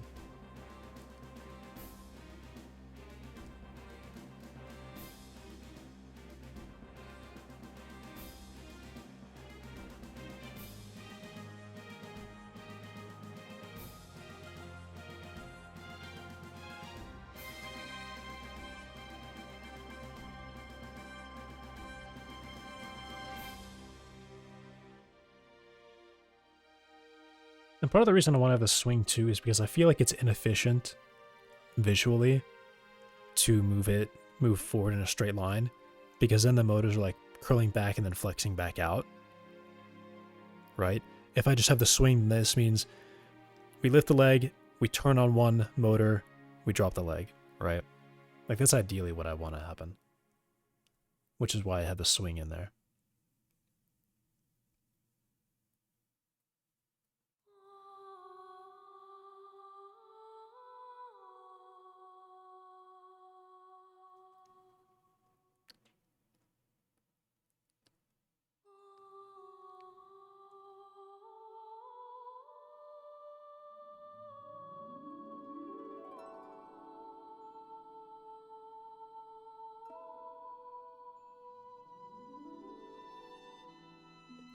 I mean, I guess what I do is I just track the original step distance. Oh,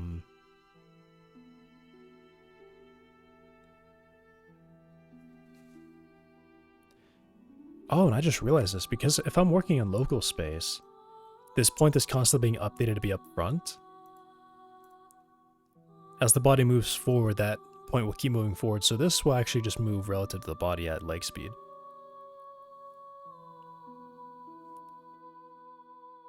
So this length really won't change.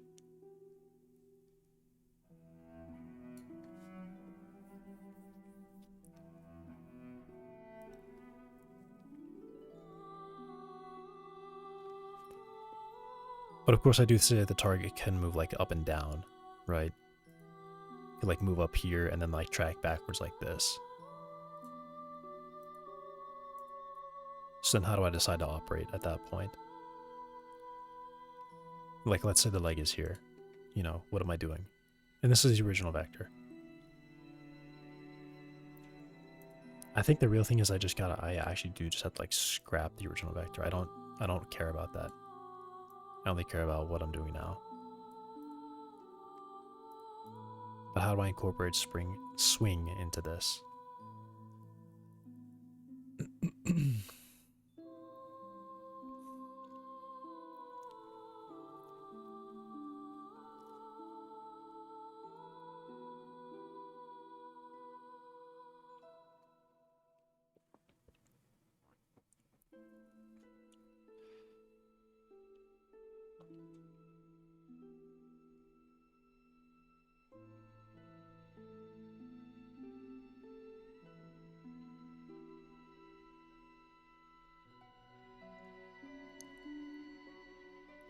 I mean, I guess if I just do the delta thing.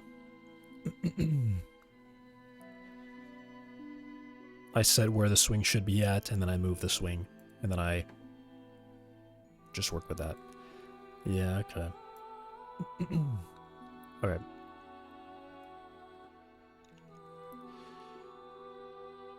I have step current, which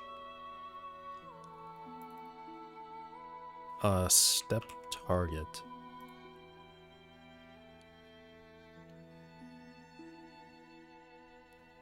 I'm always moving towards step target. Step current is more or less a...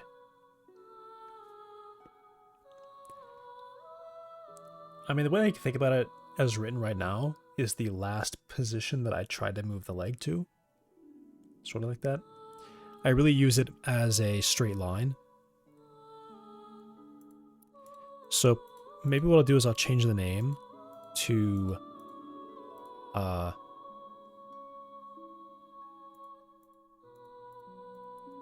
I get up here? There we go. Instead of step current being like that, I'll say like step. If I can find the forward. And this could just be a float.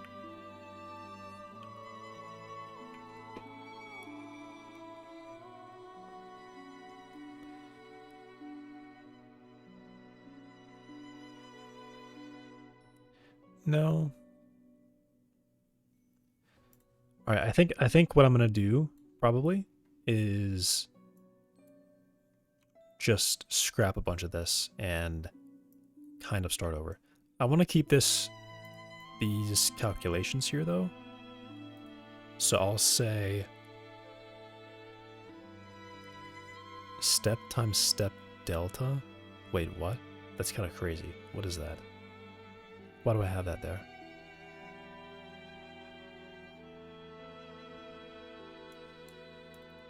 What is that? Why is this here? Why is this value here? That doesn't make any sense. Why is that value here?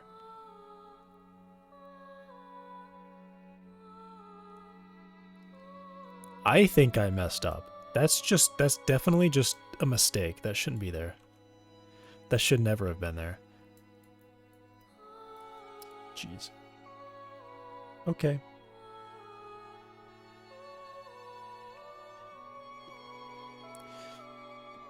All right. So I have my target position at the current where the leg is now. I want to move it to where I want it to go. So I'm going to start just by having a rise. So I'll say a step rise.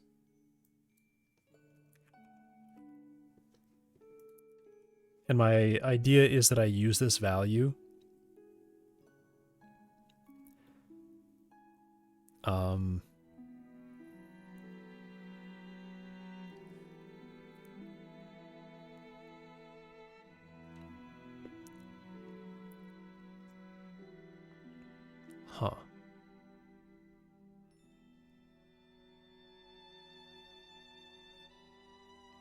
This vector, I've been drawing it straight down, but technically it can also be down like this.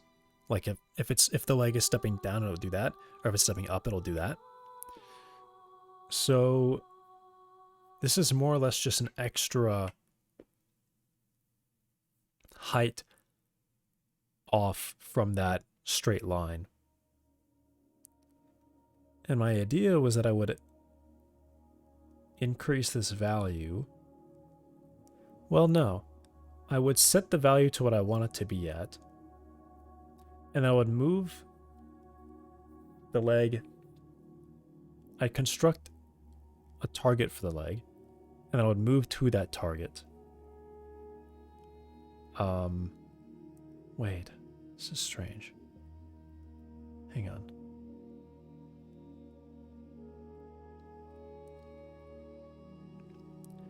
All right, I've got a vector that always points from where the leg is now to where I'm trying to send it.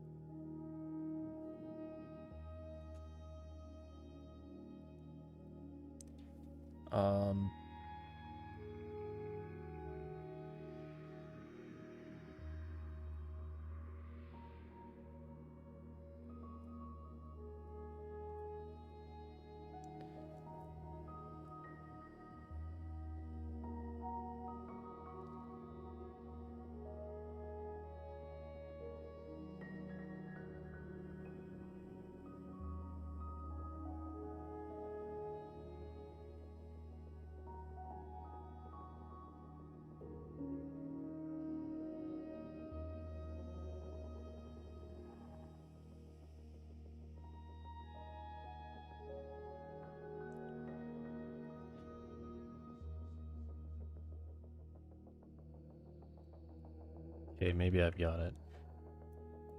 Maybe I know what I'm doing here. So from the target position, I can...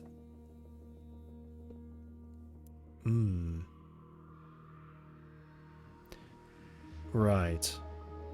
No, I see something happening here.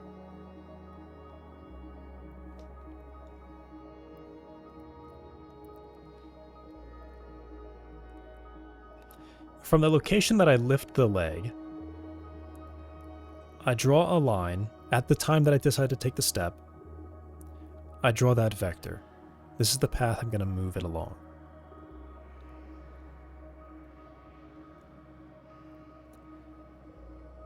Generally, it's going to be moving in a straight line, or maybe a slight turn. But like relative to it, the step target's just going to be a straight path.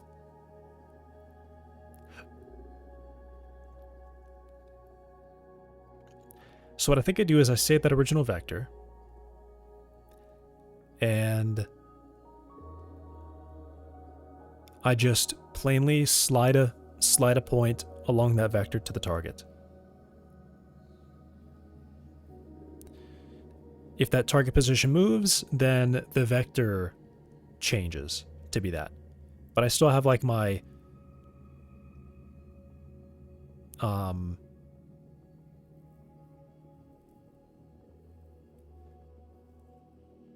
I've got it. No, I don't got it.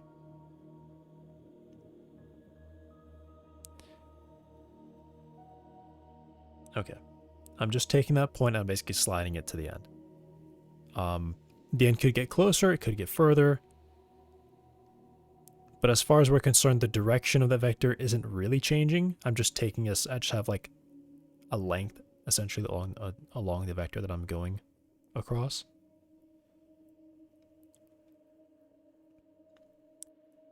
And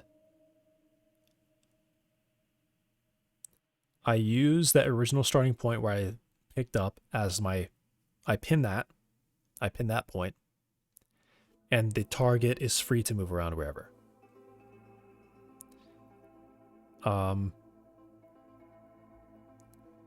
If it moves closer, I would update that delta value so it'll essentially keep its forward progress so along this axis.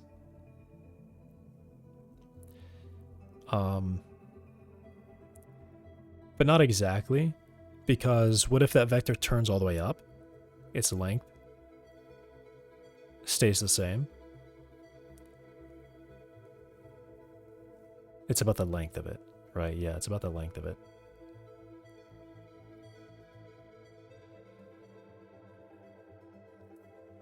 How can I visualize this? What does this mean?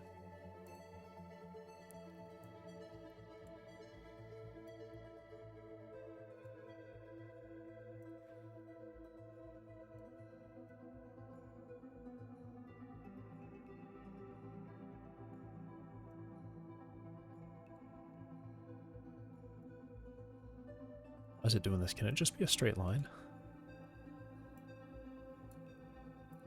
I think it's probably because I did that.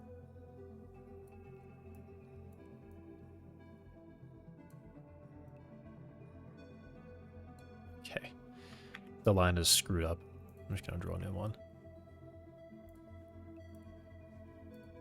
I don't know how I messed up the line, but apparently I did. I can't make it straight anymore.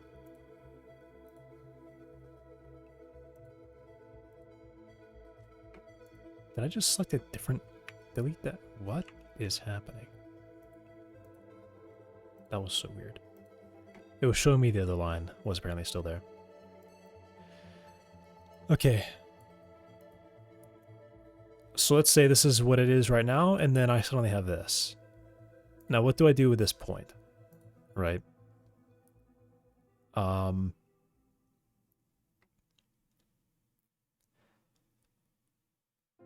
I mean, I guess perhaps what I do is I could do this in two steps. I draw these two vectors. Well, I remember this point somehow.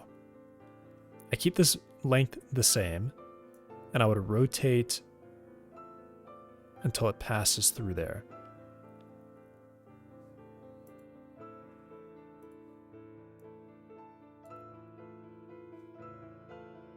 I guess maybe I just take, like, I just have them both measured in, like, meters. So I always say, if this point is fixed at the start,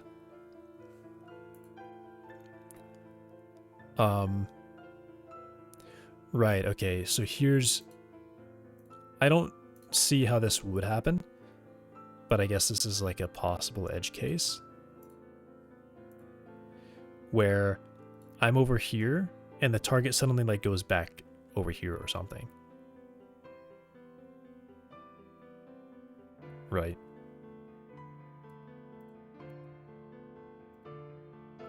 But ultimately what's happened here is that, if I rotate this correctly, it should be like sitting out here.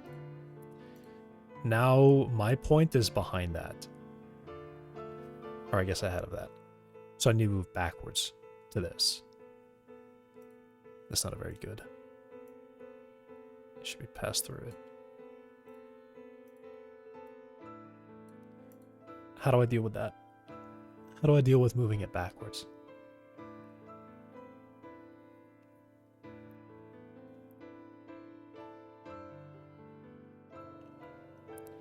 Yeah.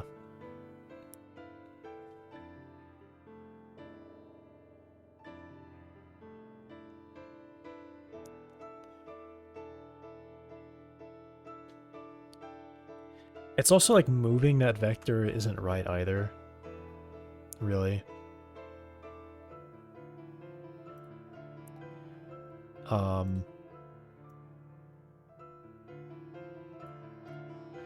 I could always say that, oh man. I don't know how to get the swing and stuff in there like that. It just doesn't, that doesn't work. Doesn't work like that.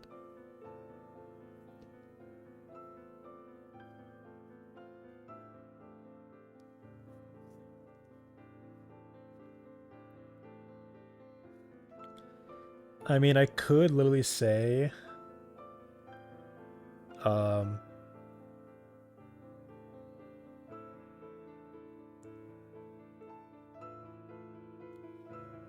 I could like pull off swing as a thing entirely. And given where the leg is now and where it should be, I literally know what the swing should be. And I could essentially do a single vector like this. I just sweep a vector from where it is till it lines up with that.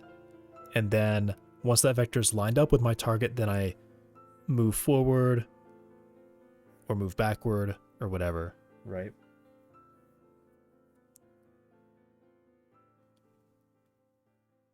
I can interpolate between, is that it?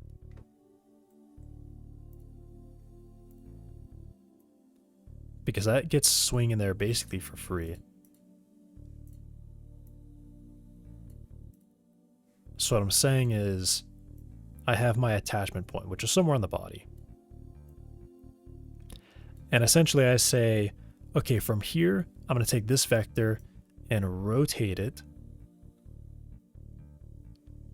Well, okay, here's...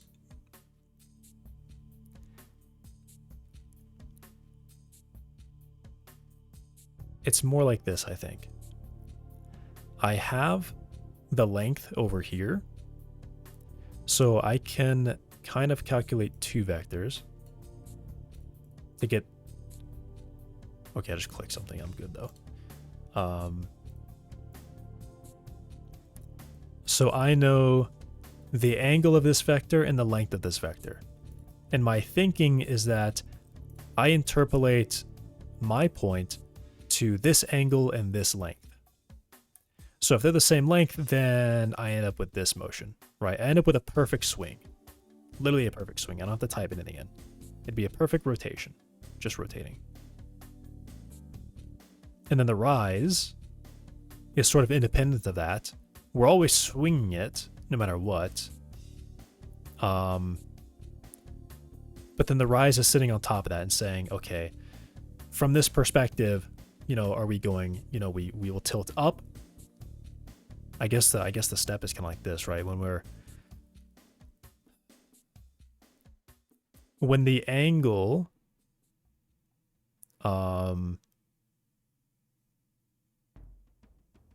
I mean, I could assume it's sort of like 90 degrees. I mean, the point could be like anywhere around here. It could even be produced inside or appear inside. You know, I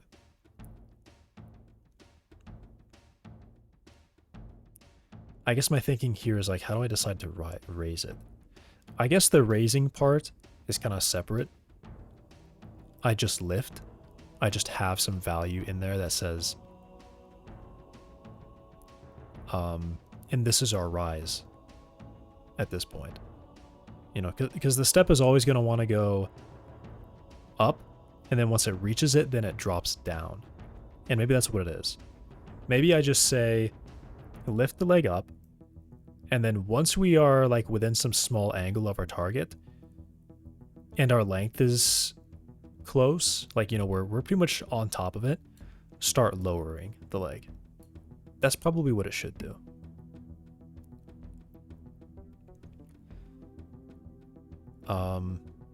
But I also want that to be smooth, so I don't really know how I could make that a smooth process.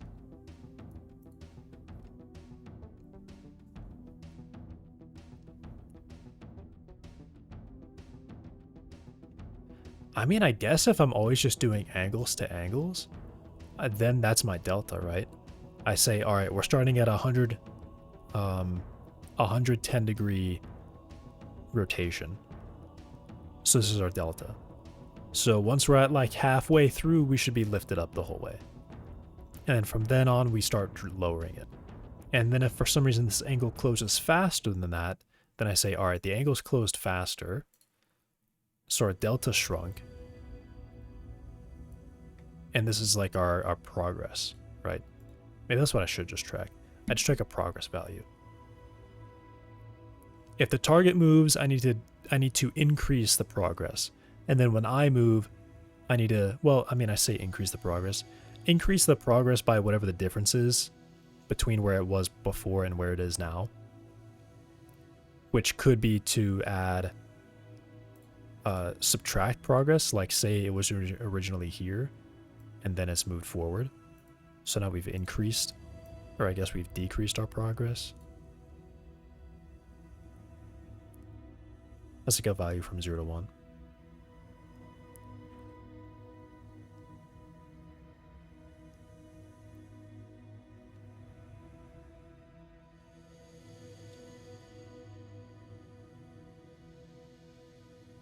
Yeah, right. I like this approach a lot more. This is definitely following the robotics there, and then I can just drop the swing parameter completely because now it's a built-in thing. I'm effectively taking a vector and rotating it.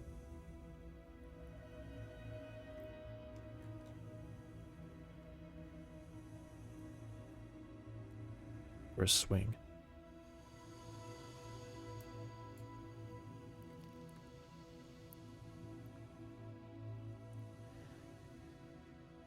And I guess maybe I could just set this up as like a value from 0 to 1 and just say 1 is for full swing, 0 is for I do that rotation, but then I draw this straight line and I fit it to that straight line so we're not having any swing. I like that better actually.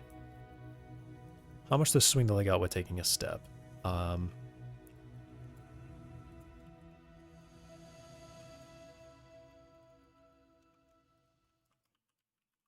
0 is no swing.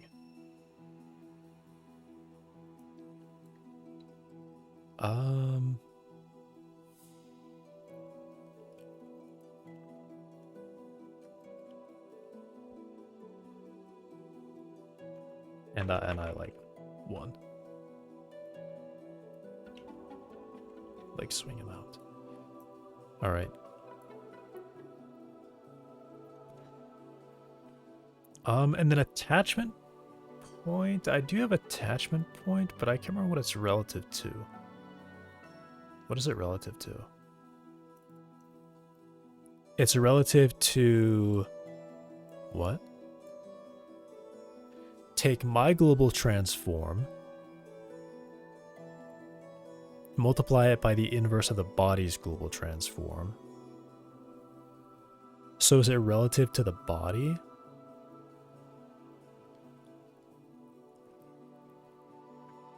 Initial position. Initial location of the leg position relative to the body. Yeah, okay.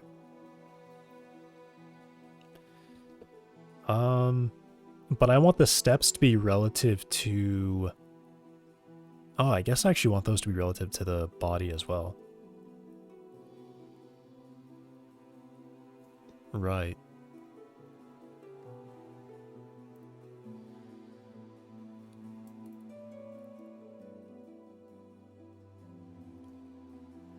But I guess this one is relative to me because the target does sit on the leg.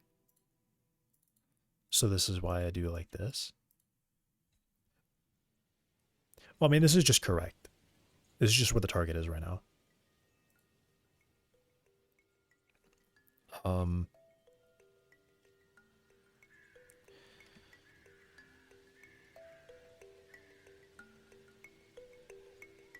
And yeah, I think it is just that I'm always interpolating to... I take a vector pointing from here to there, and I take the vector to the target.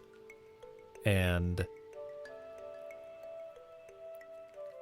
does that mean step target needs to be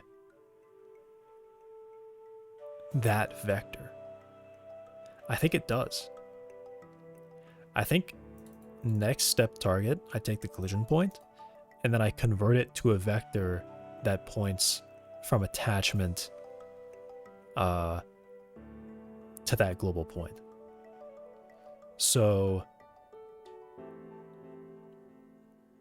yeah.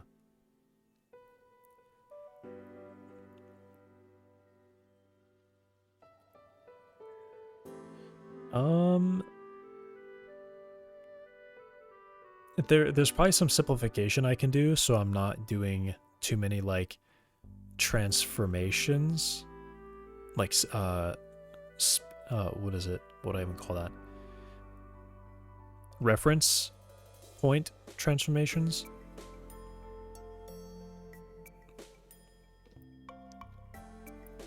I guess I could just say it's from where I am. No, I don't really want that. I do want it to be swinging on the attachment point.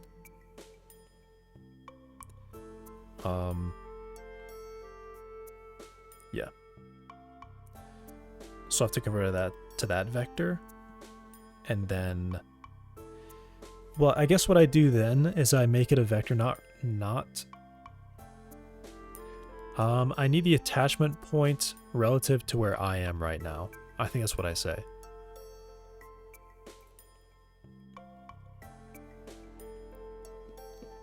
So I have some offset. There's some offset for me.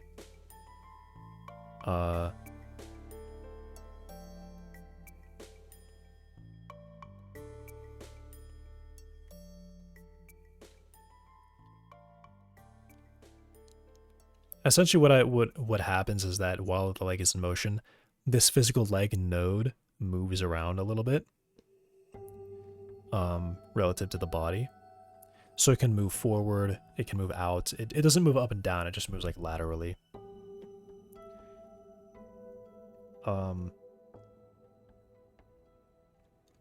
Maybe that's a bad idea to do that. Maybe that is a bad idea to do that.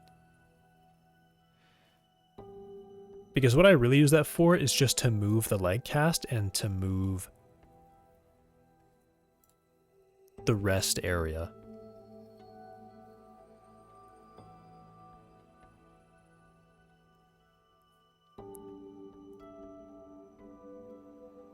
Yeah, I need to fix that. I need to not modify my own transform. Because if I'm modifying my own transform, then that's going to mess with the targets. that messes with the target, so I can't move my own transform anymore. Okay. I can just simply track a transform and put that underneath there. I just mix two things at the same time. I just create a transform and multiply these locations by that before I use them. Right.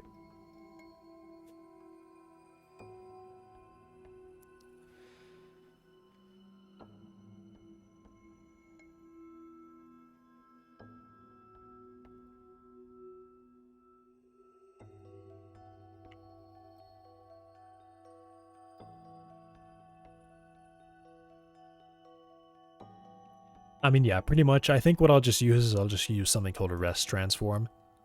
And I'm not doing my transform sending the rest transform. I'm just using rest transform. The transform will just be 0. And then I will move it towards whatever I want this to be.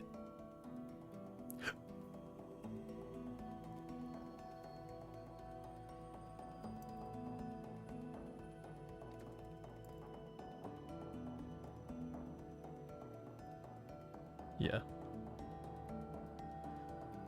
Yeah, so I'm just going to cut this off, and I'm not going to do that. I'm going to say transform of the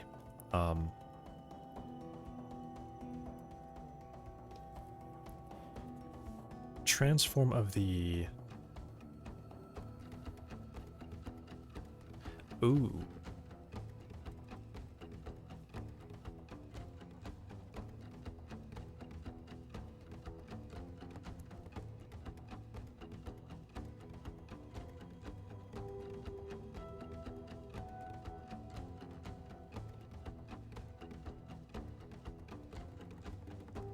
Yeah, I can't. Okay, I cannot move this leg node anymore. This leg node cannot move.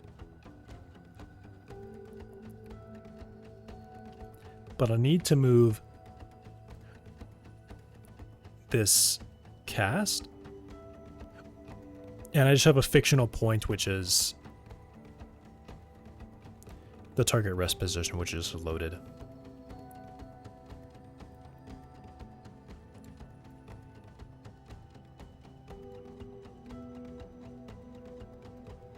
So that's the target position on setup.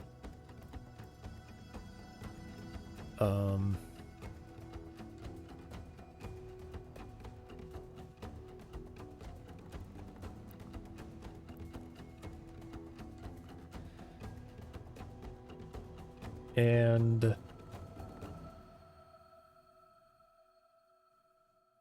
yeah, let me think about this.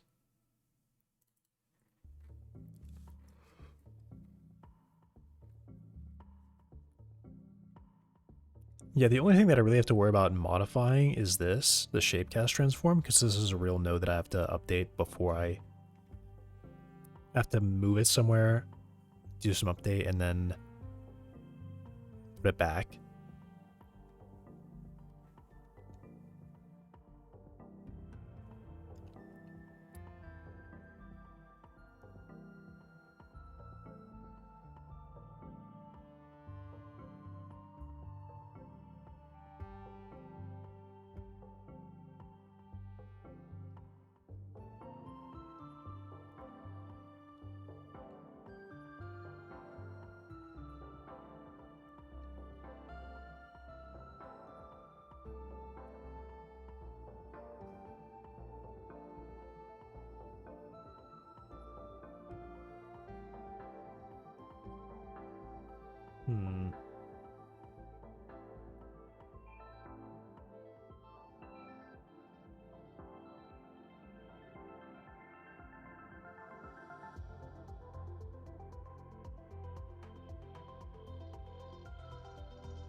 Also, these are just origin transforms. I'm not actually doing rotations here.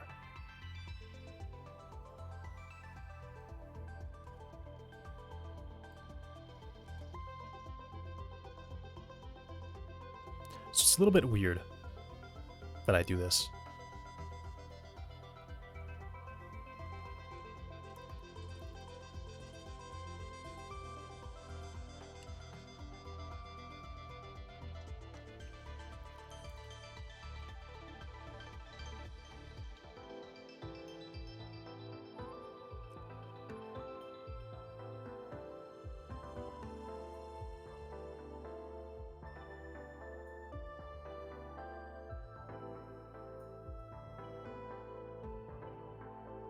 Maybe always move comfort distance. Leg should handle moving targets now.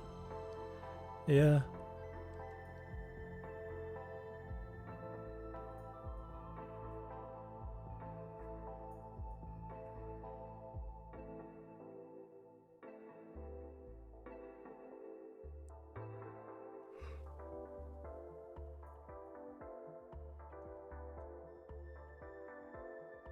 Hmm.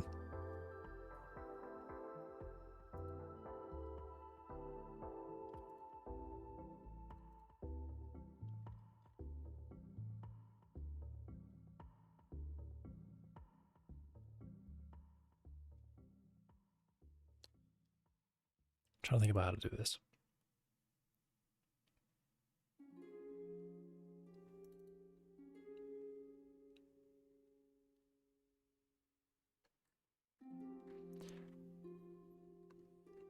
Look at how I decide to move it.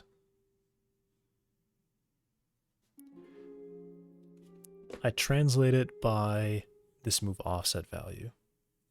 Okay. And then I rotate it by move spin.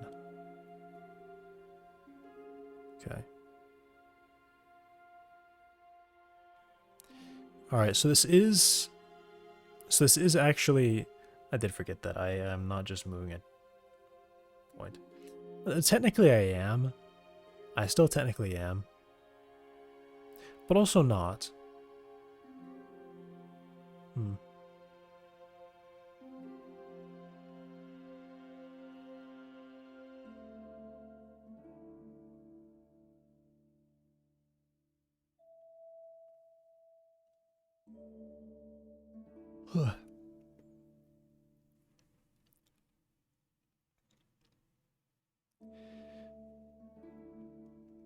The main effect that this produces is that the shape cast moves with the leg.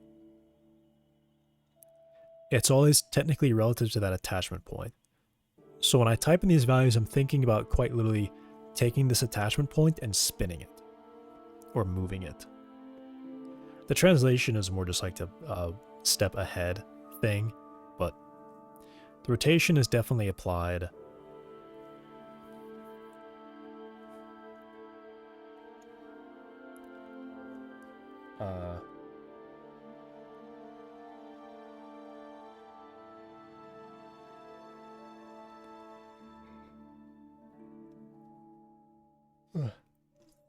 Is definitely applied like on that attachment point is the purpose of it.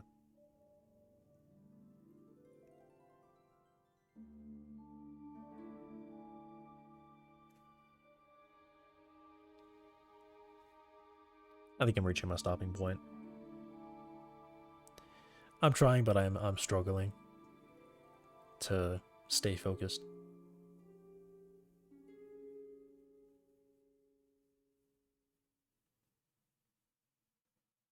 Yeah.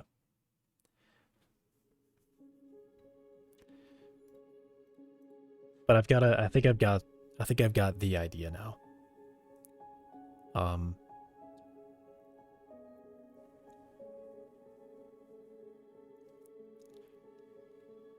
Yep. I write this as a vector from my attachment point to there, and I will rotate it and then interpolate the length. So this should always produce like a smooth, like the perfect swing, right?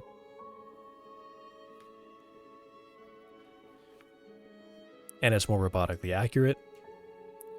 I have I essentially have one part that moves it left and right. I have one part that moves it up and down. And then I have the more finer control of getting that foot to sit where I need it to sit. Right? That part is the length interpolation part. The angle rotation is the swing, and then I just have, not even visible here, a leg lifting. But that one, okay, yeah, I'm still not quite sure what to do about that one.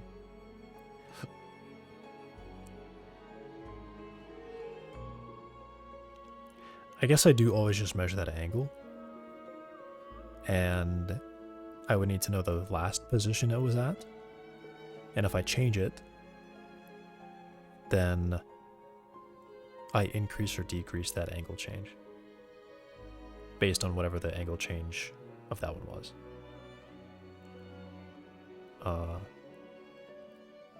And I can probably even track it as like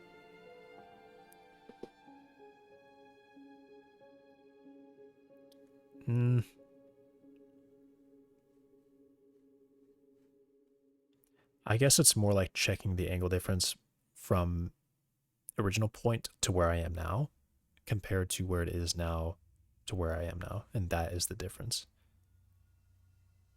Because I just saw the case where I could be like this. My target, for some reason, could just be way down here. And then on the next frame, it's up here. Right.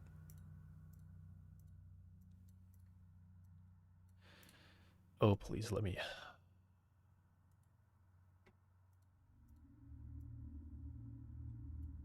Right. So now I guess the question is like, what's that angle? I guess it's just the shortest distance. The shortest angle, right? So from here to here, maybe that's like 90 degrees. Then from here to here, it's definitely not, but I'm just going to say it's 90 degrees. Technically, okay, I guess I'll say maybe a more accurate number. It's probably like 120. I'll say, all right, well, we went from 90 degrees to 120, so now our difference has increased by 30. And then I can do whatever I need to do for progress for like leg lift. No, I don't know. I think I'm just always interpolating to the length and the angle. I think I always am. But I use both of those as well, I mean, I guess they're not the same thing.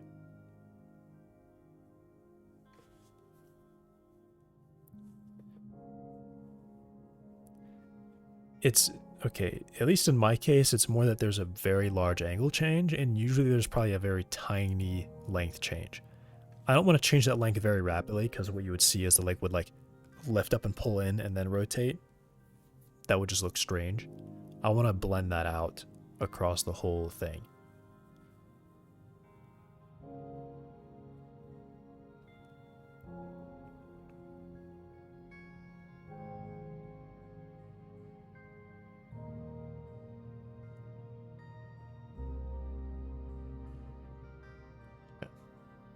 I'll do a little bit more, just to get my idea more set in stone here. I can't move my leg. I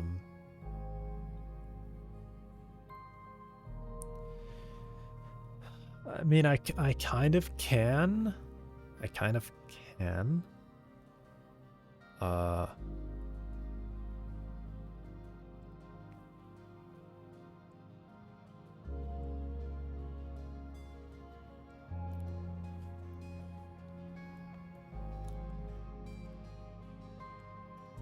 Okay, let me think of why I shouldn't move the leg.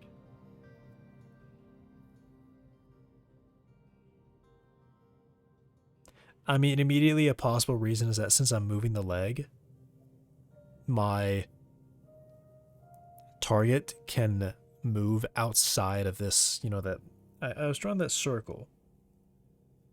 The circle isn't really... The circle is more like a reference point. The real thing is that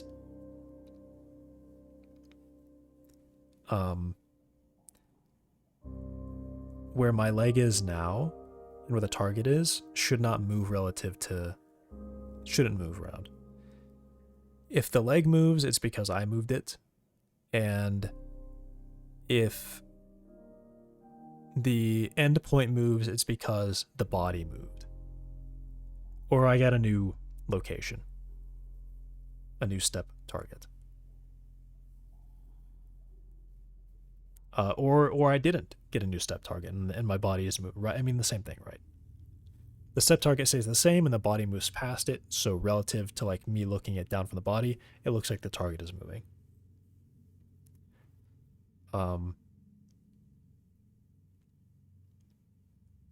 Yeah, that's why I can't move the leg, I think. I mean, definitely a big reason is that I shouldn't move it because I need my target. I don't want the target, this, to move with the leg. And by leg, I mean like that reference attachment point. That point of reference.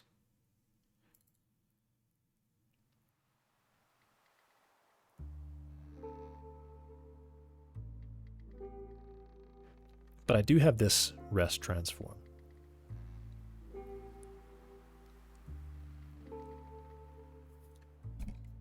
Whoop. You know what? Let me call this like step transform or something.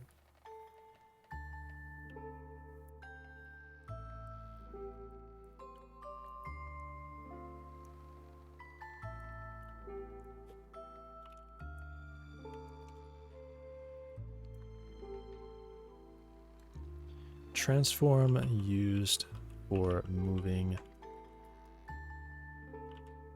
step, cast, and rest point.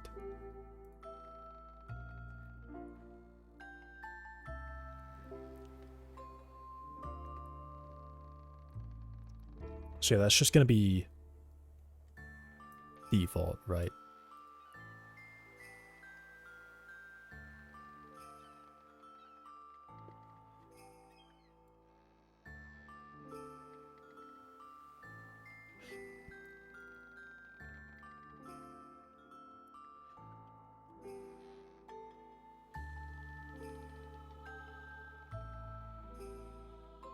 So I have my target transform, I update it.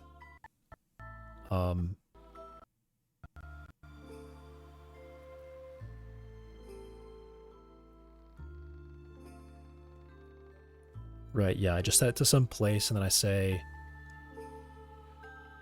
LF transform is target transform. I guess it would be, this is when I've met my target. If transform is equal to target transform.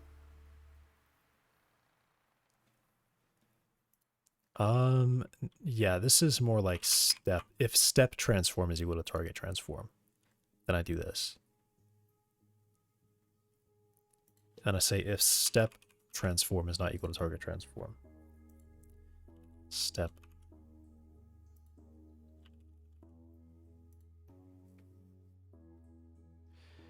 Can I have like a move toward?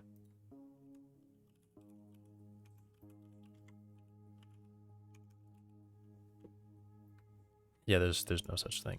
Okay.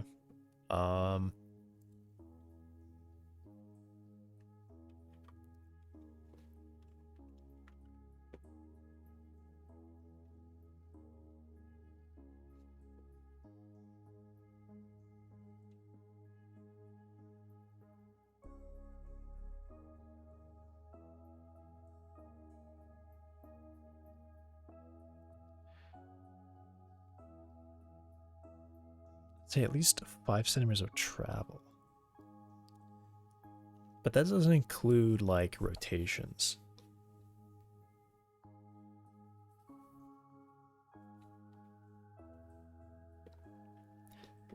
I mean, I guess it's fine.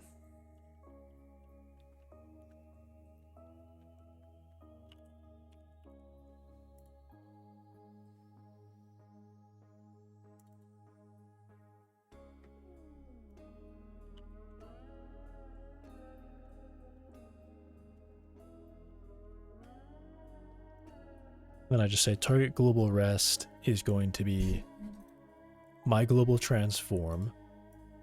Ooh, right. This is going to be like the weird order stuff.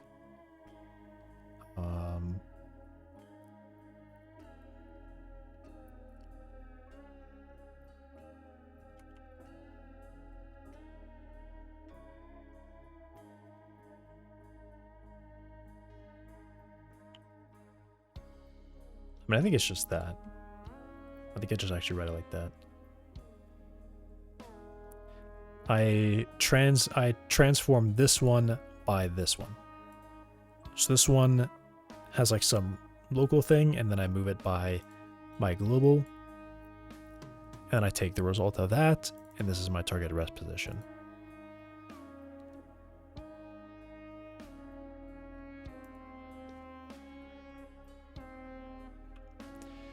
And then I say if step transform is equal to rest this is more like step transform is equal approx to transform identity.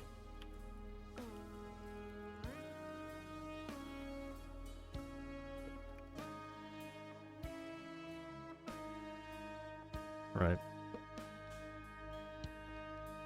That's like what I'm saying there.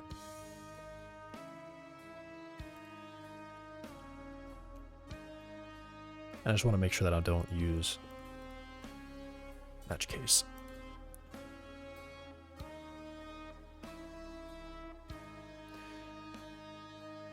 Target rest position. Yeah.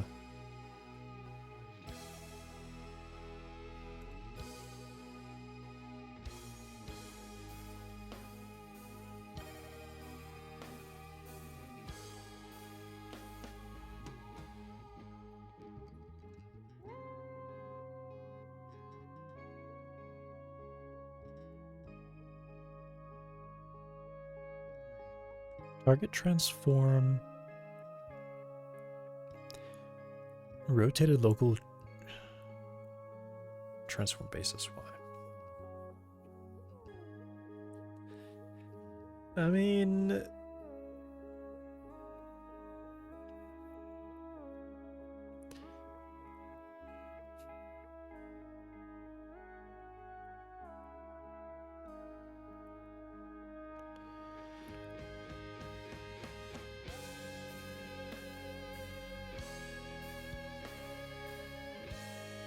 it's just vector 3.up.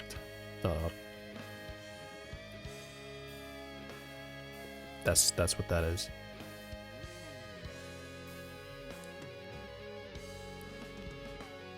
That one's correct.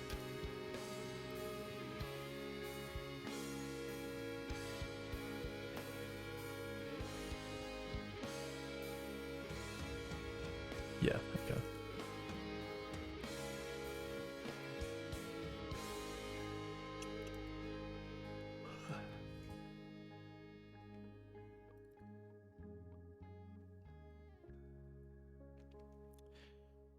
Oh, this is a little bit weird.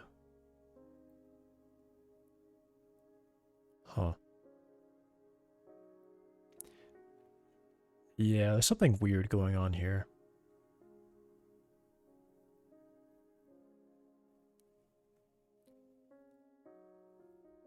Well, no, I guess not. Yeah, this would just be saying... Yeah, this should just be saying if step transform is equal to transform identity. Makes more sense to me. That means it's not doing anything.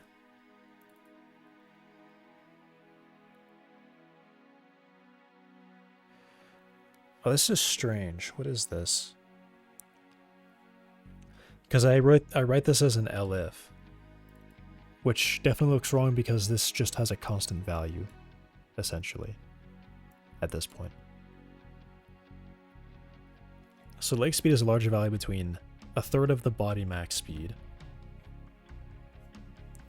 and the smaller between max speed and ground direction. Which just means that ground direction is going to be limited, or ground velocity. Ground speed is going to be limited to max speed. Maybe I should make that more obvious by flipping it around then.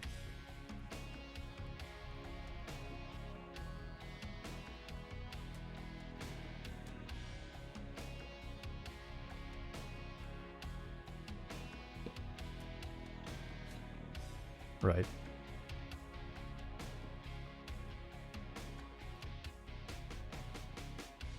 Large divide between ground speed and a third of my max speed, and limited to... I mean, really what this is now is just a clamp, right? I'm like just crazy with my logic.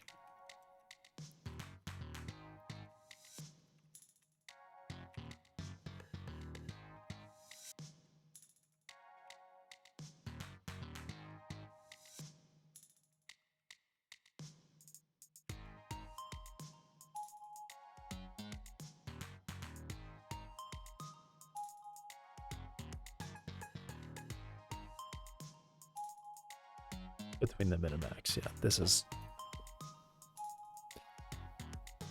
Wow.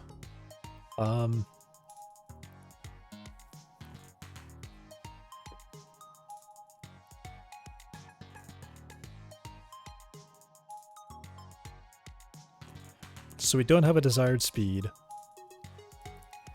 But our step transform is not equal to identity. So I'm not like in this reset.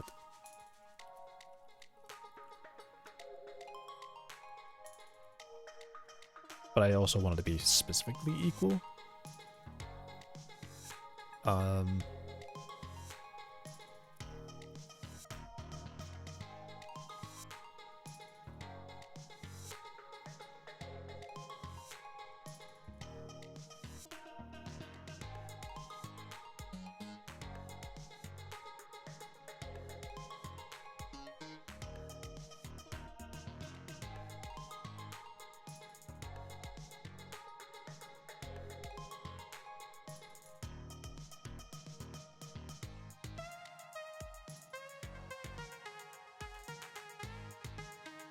Use ground speed.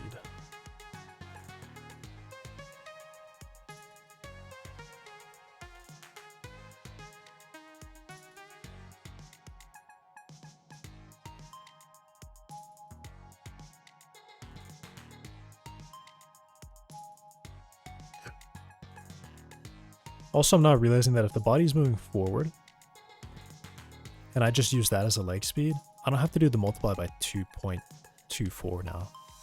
It would actually be doing a slightly different multiplication to have the same result.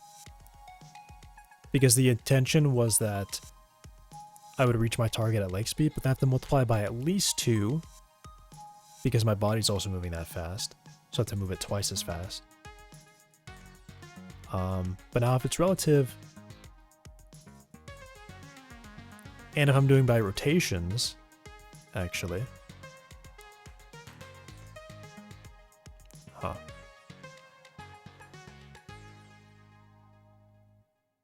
Ooh. Okay, wait a second. Yeah, how do I know how much to move it?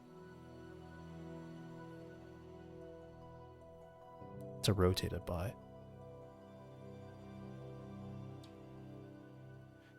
I guess it depends on the length of the leg, doesn't it? The length of that vector. And how much distance it needs to cover. Yeah, it's like I'm measuring the length of that arc that's drawn between the two vectors. So normally what would the length of that arc be? I guess that's what I'm measuring then, isn't it? Or that's the value that I need to know. Is the length of that arc normally?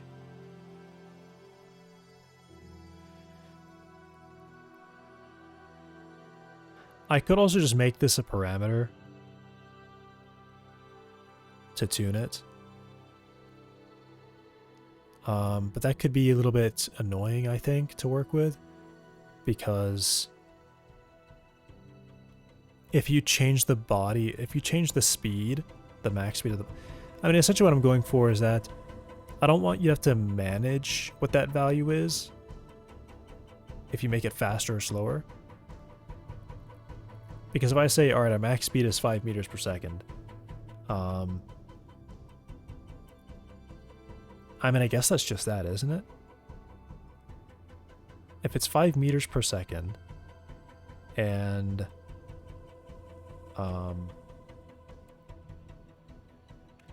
I use the current length.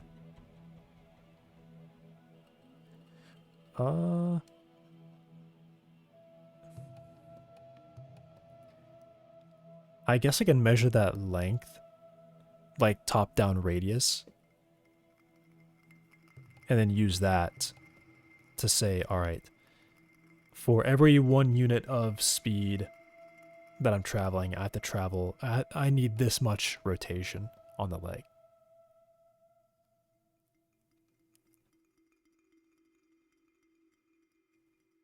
Which is essentially saying,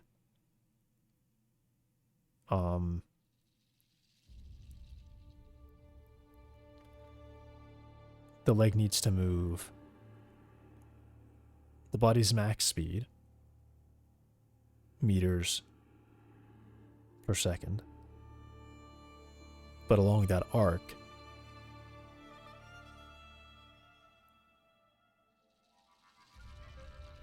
I guess I can say that's like 90 degrees. So to go from like here to here as 90 degrees and measure the length of that arc.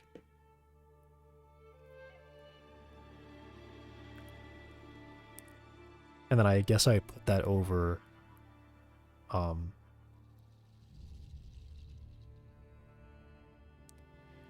put that over that radius.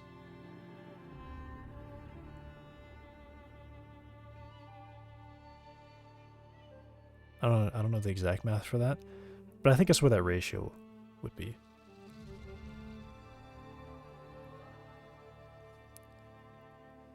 Essentially, I take the length of a 90-degree arc that would be produced by whatever that radius, that initial radius is, that top-down distance from the attachment point to where the leg is at.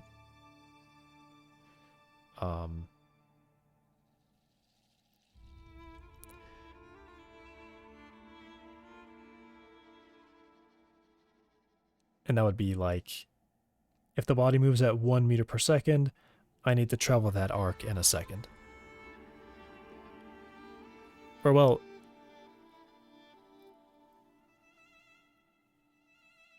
I need to cover a meter of that arc in a second. So if the arc is a full meter, then I rotate pi over 2 radians per second. If that arc is 2 meters, I would rotate pi over 4 radians per second.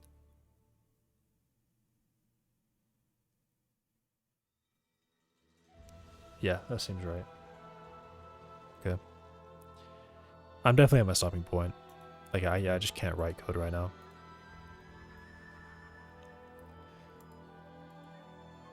Yeah.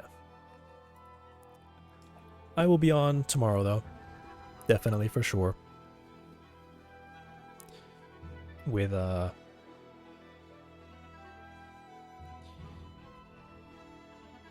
actual code to write. Yeah, this just been like a total rethink. And I'm just too dumb right now to really write this code.